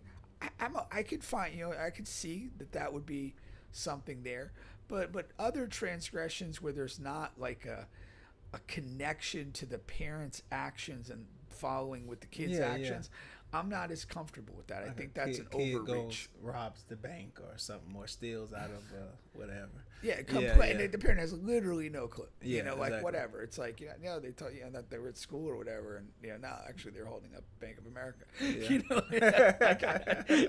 don't. I just, and again, if you can't prove that, like, no, I told him he couldn't, he didn't have to go to school and whatever. There's more money at the bank, and there is in school. Like, I get it. So I think that's the law's a little too broad.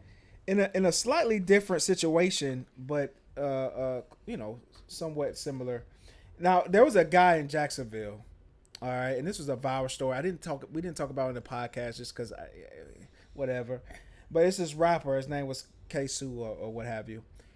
Now he had murdered somebody, okay, and his dad actually testified in court and said he did it.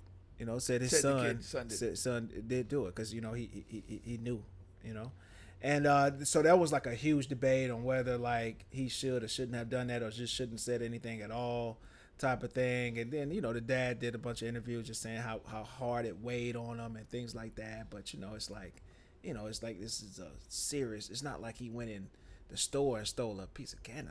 Like he actually took somebody's life when he didn't have to. Right. You know what I mean? Right. And so when you get him on the stand and they have to ask him and he has to go, this is what he's saying. Like, what do you want me to do? Yeah. Yeah. So what about that type of situation? No, I when you know for sure. No, for sure. Yeah. I mean, the thing that as the parent, you'd almost tell the kid, it's like, what I have to say. You need to plead this. Yeah. Like, you need to. I don't want to be put in a position to say this, but I can't lie about it. Yeah. It's obviously a tragic and unfortunate circumstance. But, I mean, if your kid does something horribly wrong, I don't have a problem with you saying that they did wrong. Yeah. Like, that's, we have a lot of people out there that just like bend over backwards to defend people that have done the wrong thing just because, that's my kid or that's my parent or that's my cousin or my friend. And at the end of the day, like there should be a certain accountability and stuff like that. And if you do the thing, like, yeah, you did it. Like, I can't say you didn't. Yeah. You made a choice. It's not the choice I would have made. Yeah. But that is what it is. I just, it's obviously very tough, but like, at the end of the day, if your kid does something really stupid, and you could just see like it's the product of like 4, 5, 6 just really dumb decisions to get to that end result. It's like, you can't be happy with that. You can't accept that. Like you raised your kid better than that. Right. Right. Or you hoped you would have, and that's tough to reconcile. And I don't believe in just always having somebody's back when they're doing the wrong thing. No, I just don't. Exactly. And I just looked it up. He was about 22, 23 at the time he killed that guy. So that's old enough, man. Like you just know better than that. And I mean, I know he's a rapper, whatever, in the streets, whatever. But again, if that's the life you're living, that's the life. That's what comes with it. Yeah. Prison time comes with killing people and doing bad stuff. I'm assuming that it wasn't some sort of valid self-defense scenario. No. Yeah. Yeah. He couldn't make that in. If that's the scenario, if that's the facts, that's a little bit different. I could see where for sure. You ride or die with your guy. Yeah. But yeah, if it's essentially like a premeditated murder or something like that. Yeah, you just gotta let that one go. Yeah. All right. Apparently, they had a video, and then they asked him, like, "Is this your son on video?" Oh, okay. They basically already had him red-handed. Right. You know what I mean? Yeah. Okay, and the next one here. We got a little time. I think I can hit this for a little bit. So a new Florida law passed this year that allows parents to give schools permission to spank their children, but only under certain circumstances. Now, back in the day, I was told that teachers could just, punish a child as they see fit. Really? Especially here in Florida. My parents, my grandparents, they say, that was the way schools were. Yeah. Back in the day. And then, of course, laws change. But this is saying not that the teacher could just do it on their own fruition, but it's like, if you give me the permission, yeah, then I can do it. I don't think it's a good law. I wouldn't give anybody permission to do that. Yeah, that's weird. I don't understand it. Yeah. I mean, I'm going to discipline my child as I see fit to the standards that I believe in. And, and then part of that is when my guy's wrong, I know they're wrong. I'm okay with them being wrong and me not, agreeing with your decision or whatever.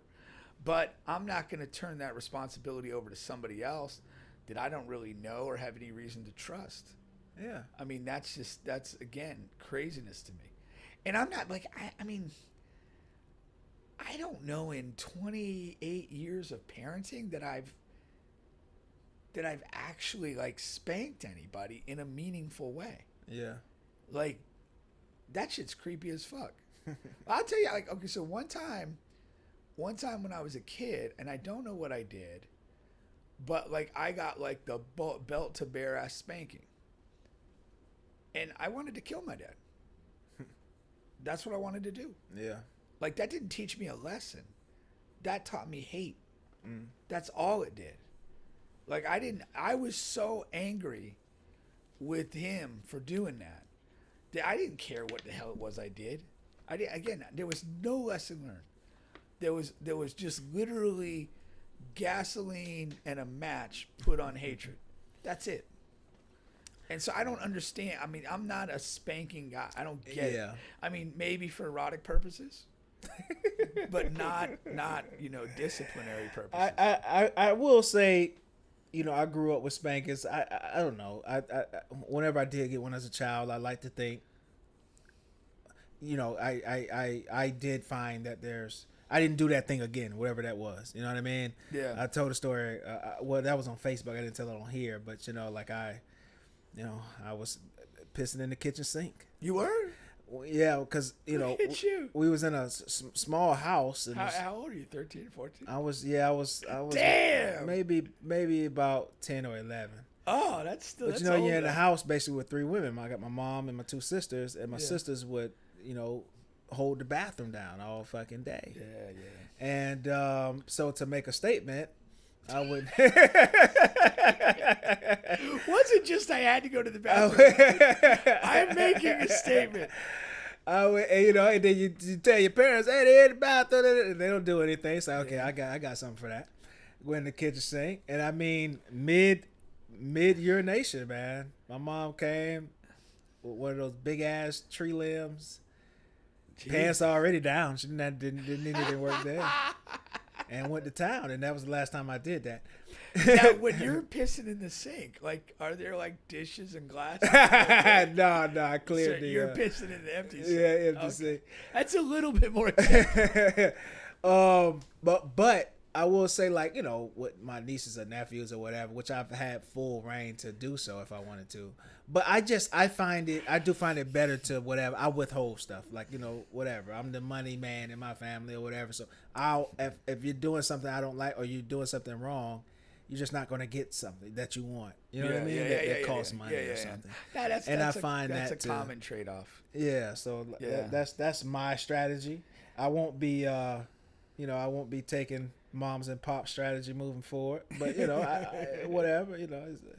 Yeah, I don't know. It's just, it is creepy. A lot of it comes from that. A lot of it comes from what you don't believe in either. Is religion, because the Bible, spare the rod thing. Did it really? Yeah. A lot of people get that from that. Spare the rod on a child, or however that scripture goes. I'm sorry. I know I'm. Spare the rod, spoil the child. Okay, there you go. That's your little religious saying. Yeah. Yeah, I think it's so bullshit. A lot of that comes from that. Yeah. I also do, like, to me, that, like, when you, like, spank somebody, like spank a kid, it's really a reflection of your loss of control and ideas. Okay. Like, you don't have anything else. I'm just going to hit you. Yeah. I can't get through to you. There's no way I could, reasonably discourage you from pissing in the family sink. So I'm out of ideas. I just have to hit you. Like, to me, it's a defeat. Yeah. That's how I look at it. You got to be better than that. You got to keep working to reach the kid and get the behavior that you want. No, 100%. Because you can't chase them around hitting them their whole life. I mean, at some point they're going to be out of the house. But I don't know. Like, it is so funny. I mean, like, the more I think about this stuff, like, so much of my adult mentality was like rooted in a handful of things that I just didn't agree with as a child. Like the religion, the vegetables and fruit, and the spanking. Yeah. It's like those three things. I had to go to church until I reached high school, really. And then when it became my decision, I'm not going near it. I had to eat like the fruits and vegetables with a lot of meals when I was a kid. Didn't like any of them. Right. When it becomes my choice, I ain't doing it. And the one time I really recall getting spanked, it was just a horrific, hate-filled experience. And I'm like, I'm not going to put that in a place. Never again. So yeah, it's really, I guess that is that, like, those childhood traumas were like really do matter, I guess. I don't know. I don't know. Is there stuff like from you, like, that you're thinking, like, that like either happened or didn't happen that like really figure into your day-to-day life now, like from your childhood?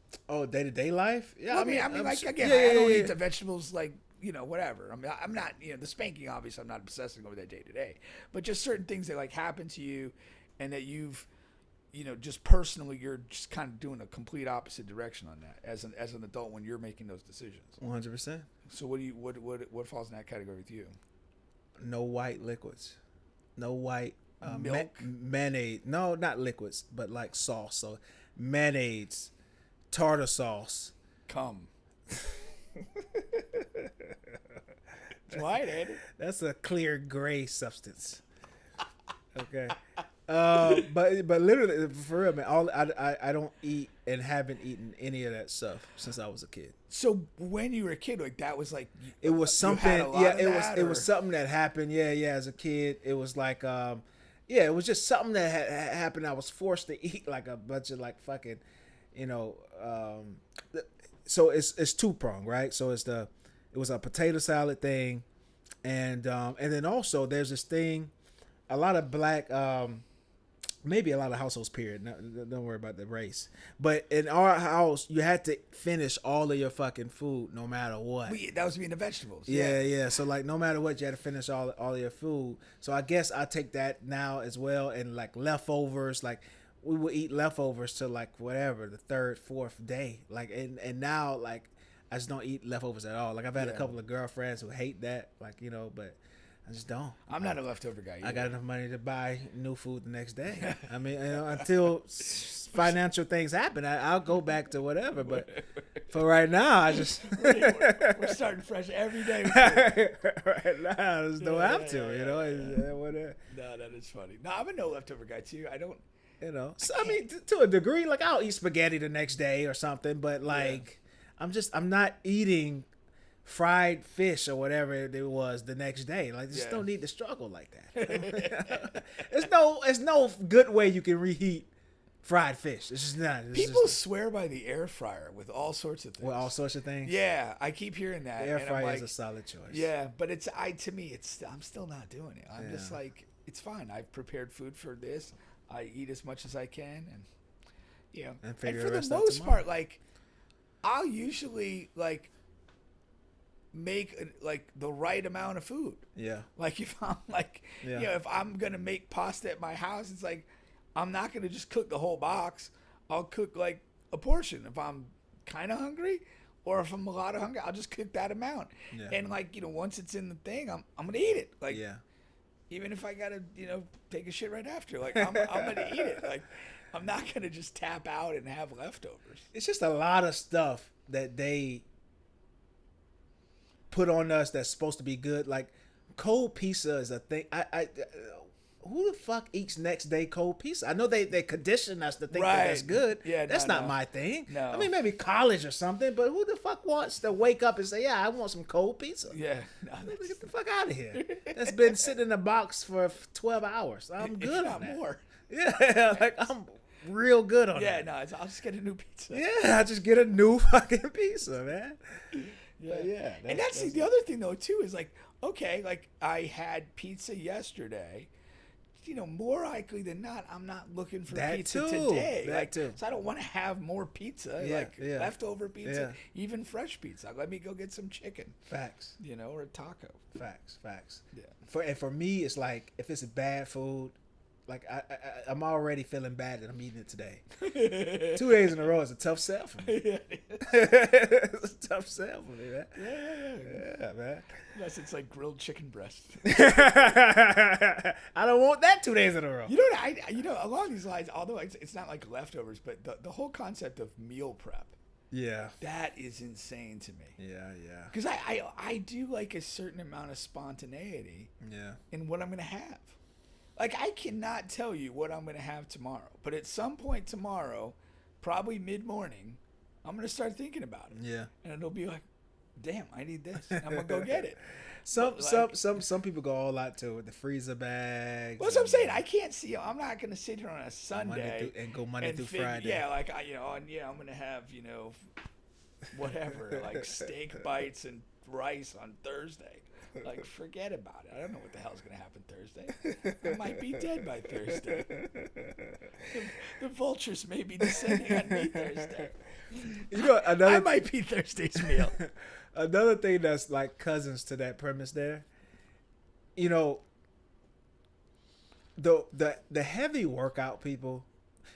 So a few years ago, I just made a decision. I'm just going to do me and do the best version that I want. Because what happens is when you look at these fitness people on IG, and whether it's their job or just they're just heavy into it, first of all, everybody's bodies are so different. Like I understand that my body works different than this guy here who wants to train me for whatever, $100 a month. I'm not going to look like this guy. Right. Like me and this guy can eat the same thing every day and do the same exercise. Our bodies are going to be completely different because our metabolism is different. Our genetic makeups are different. And What's like athleticism? But people don't think that way. Yeah, they think, okay, I'm going to hire this trainer and he's going to make me look similar to what that's not how it works. And then secondly, the food thing, right? So, you know, yes, I do what I can to eat semi-healthy, but the truth of the matter is, man, it's just bad shit out here. That's not like extending your life to a point that you really think it is. The fucking air is polluted. We're fucking the gas. They got radioactive shrimp in Walmart that we hear about. You know, every other 3 to 4 months they're recalling lettuce, tomato. Like you can die from eating tomatoes. Right. You just this world and this life is designed for you to leave at a certain time. Yeah, or you'll just like see like a study that, you know, eating ground beef is like going to make you like, sometimes it's positive. It's like, you know, having you know a certain amount of ground beef a week is going to extend your life by 5 years. It's like that ground beef is bad. You know what I'm saying? So it's just like you're gonna leave this earth at a time. You just it's whatever, man. Not saying to go out and just fucking woo woo, but what I'm saying is I'm just not going to become one of those people, man. Yeah. And you know, and another thing too, I'm not dissing those people because it consumes their life, it gives them something extra, and they live for it, and it's great for them. But I'm not going to feel some kind of way that because I'm not eating, you know, lettuce wraps every day. Yeah, no, for sure. Yeah, you know? No, I think like again, if you're not, I do think if you want to be in the realm of extreme high physical performance, you probably have to make some dietary concessions and live a certain way. But if you're not like a high performance physical performer and you're just a regular person, you're just trying to strike a balance. I think we acknowledge, you know, you do need a certain degree or form of exercise for, you know, for just your physical well-being. and again, you kind of need to eat to a degree, but you're just trying to find that balance. Like, what level of physical activity can I engage in, which will kind of offset, the fact that I like ice cream once a week or whatever. And you're just trying to find that balance so that you feel, I guess, energized enough, fit enough, to be productive day to day. One of my favorite jokes in that lane, it comes from Kevin Hart. I know people say it's not funny, but that's just not accurate, especially young Kevin. But he was just like, all these guys that are in the gym working out crazy for no reason. They're working at T-Mobile's, and they can barely pick up the phone. Hello, they're talking about T-Mobile. They're working on T-Mobile. They can barely pick up the phone because they're so fucking jacked. And it's like, it's not like you're doing some professional, weightlifting events or anything. Yeah. And you're just doing it for no reason. But that's one of those overcompensation things. Yeah. I remember like my cousin Carlton, like he played football in college, so he's an athletic guy, but he's also been like a bodybuilder too. But and he kind of agreed with me when I said this. A lot of the dudes that are like super jacked in the gym aren't really athletic. Yeah. And it's kind of this like overcompensation that they have for maybe they weren't good at any particular sport or activity coming up, but now, with the dieting and the lifting and this and that now they look, like these, special people. And then part of it too is like, it becomes your identity. Yeah. At a point. When you get to a Gain an certain identity. level of like fitness or muscles or whatever, like wherever you are, that's like what you are. If you have a regular job and you're like incredibly fit, like people, they'll just ask questions like, hey, what's going on? And that becomes part of who you are, part of your identity. Yeah. And then if you let that go, like that almost becomes its own problem. Yeah. Both what are you, but you're going to be having like questions and looks like from just people around you, like, well, what happened? Like, like, if you go from like being extremely fit to just whatever, it's just not you kind of get stuck with it. Yeah. To a degree. I mean, unless you get like, who knows? Two quick things here. First, I want to give a quick shout out. All right. What are you doing on Saturday? Probably nothing as good as this.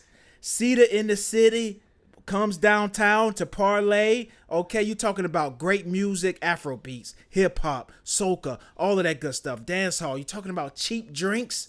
All right, you know what I mean? $5 drinks. You're talking about hookah. You're talking about people that are actually dancing in a place. And I know downtown Orlando has got a bad stink now, but guess what? This is a day party. This is before any of the young cats come out that doesn't have anything to live for.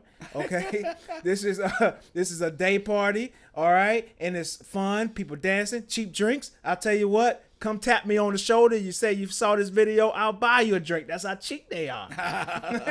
And I'm dead serious. You find me, tap me on the shoulder, man or female, I'll get you a drink, man. There you go. Just come out, have fun. Cita in the city, parlay every single Saturday. The best music, the best drinks. Oh, it's every Saturday, not just this Saturday. Yes, every Saturday, but this Saturday is a very special one. Okay. All right, check it out. I thought this was really interesting here. Last week, Jon Gruden got a win in court. Okay. Did you see this? Did you hear about this? Not all right, so basically what happened was Jon Gruden is, of course, fighting the NFL. You know that. Yeah. Over the messages, emails, text messages where he was calling out everybody, calling out the gays, the blacks, women, all of that stuff. Just being a true MAGA icon. And so just last week, in a stunning 5-2 decision, the Nevada Supreme Court ruled Gruden's lawsuit can't be forced into arbitration, which is what the NFL wanted. So rejecting the NFL's push to keep it behind closed doors. So Jon Gruden wanted this out in the open, okay? Now, because Gruden's 2021 suit accuses the league of malicious campaign to leak his emails and force his Raiders resignation. This is the thing. All right, and we talked about this a lot, especially when it was actually happening. Jon Gruden, he fucked up. He messed up, man. He said some incredibly bad things. And he wants to get back in coaching. This is a guy, his whole life, his whole career. Like, if he can't coach, I don't know how much longer he's around the world. You know what I mean? Like that type. And I can see that and sense that from him. Yeah. I know. The way he's pushing this and the way he's framed it from the very beginning, there's absolutely no way that he's on an email chain with all of these different owners and coaches in the league, and he's the only motherfucker talking like that. That just doesn't happen in life. Oh, no. I agree with you. That doesn't happen in life. You just don't have... I know there's always the one guy in the group that makes, like, whatever, crazy jokes that probably shouldn't be said. Yeah. But there's somebody or somebodies that's joining him in this. Now, I don't know why. Don't ask me why. Like, okay, so why do they pick Jon Gruden out of this group? Maybe because there's a lot of owners in that group, and you who's gonna fucking out an owner? I don't know the reason, but I know that in the way he's pushing, that there's some other stuff on there. Now, what is the NFL gonna do? Because he's told them that, and nobody else has been removed. So what is I don't know what happens with the NFL and with those particular people when that does come to light. And then when that does come to light, how does that help Jon Gruden? It doesn't. Okay, the legal victory is a tactical, not a substantive victory. Okay. Because it basically says that we're going to do this in a court in front of a jury. So his argument was, I didn't consent to an arbitration. I want my day in court, due process, whatever. And the court agreed with that. And I'm not necessarily surprised by that. Okay. But it's a tactical win because now you have, instead of a closed arbitration proceeding that would basically be testimony and documents exchanged, to a committee of arbitrators or single arbitrator who then sits back, reviews everything, and makes a decision. You're exactly right. Now it's potentially public. Now there could be courtroom testimony of what was said, introduction of perhaps unredacted emails or text messages that indicate what other people said, and so forth. And so it's a tactical victory, not a substantive victory. The substantive part of this is that he said what he said. Whether he's, somebody's kind of doing it with him, basically that means we have two assholes instead of one. That's all that means. Yeah. Like for me, he's guilty. He should not be coaching ever again. Yeah, ever again. Why? He said. I know he says some stuff. Okay, you're in a sport that's 70% black, and this is who you are. I will say to the black thing though, and don't get me wrong. Let me just go ahead and say it. He was dissing DeMaurice Smith. The jokes he was making were racist jokes, but he's just clowning DeMaurice Smith. He's not clowning. And damn, I know it's tough because it's a racist joke, and I would be pissed if a white guy said the same racist joke about me, and I would want him fired and whatever. So right. I understand that part, but it's like I don't believe just off and the problem is he said a bunch of other shit, right. But just on the black piece alone. I think that he's okay to return from coaching after a while, but the problem is that's not the only thing. It wasn't the only thing. And here's what you have to think about too. When you take like an isolated joke on a specific person, like that joke is a product of his mind. Yeah. And if his mind goes to that space, whenever that's telling you what he is. The first time a black person, it pisses you off, you're gonna go to a racist place in your brain. And again, when it's beyond just black, and he's kind of tearing at other people. Yeah. At the end of it, we need to be okay excluding these people from the mainstream of society. It's okay. But they're not good people. You know what I think he will do? He may spin this to his time in court, he might just try to spin this into all, jokes. And and comedians make these same type of jokes on these different entities that he did: the women, the gays, the blacks, all of that. He's going down the line with them all. And because like the divorce thing was an actual joke. The premise, the way it's set up, the lips and whatever, like he was making a joke. He put LOL, all of that. So I wonder, will that make a difference just in court? Not about him getting, but all of this is centered around him wanting to coach again. So you can't really separate that. Because if he wins the case but never able to coach again, what does that matter to him? Like he's trying to coach again. He's suing for money too. Yeah. So sue for monetary damage. He'll probably get the money anyway. Yeah. Well, with this decision, it increases the likelihood that there's a monetary settlement. Yeah, he'll probably get some money anyway. Because if the NFL truly doesn't want whatever else to drag this out, so it's not even dragging out. If they don't want live court testimony or unredacted communications to be seen of by his owners. Yeah. Because what if it's two owners of teams? No matter how good or bad the teams are, but that's trouble. That's it. You get a Donald Sterling type of situation. Well, I literally was just thinking of Donald Sterling. It's like we have to be okay excluding people that hold these beliefs. Yeah. Like you don't belong in the industry if this is what you're. No, I'm not mad at that. I guess I'm just not mad either way. But I mean, this is how we get the idiots that we have now. Yeah.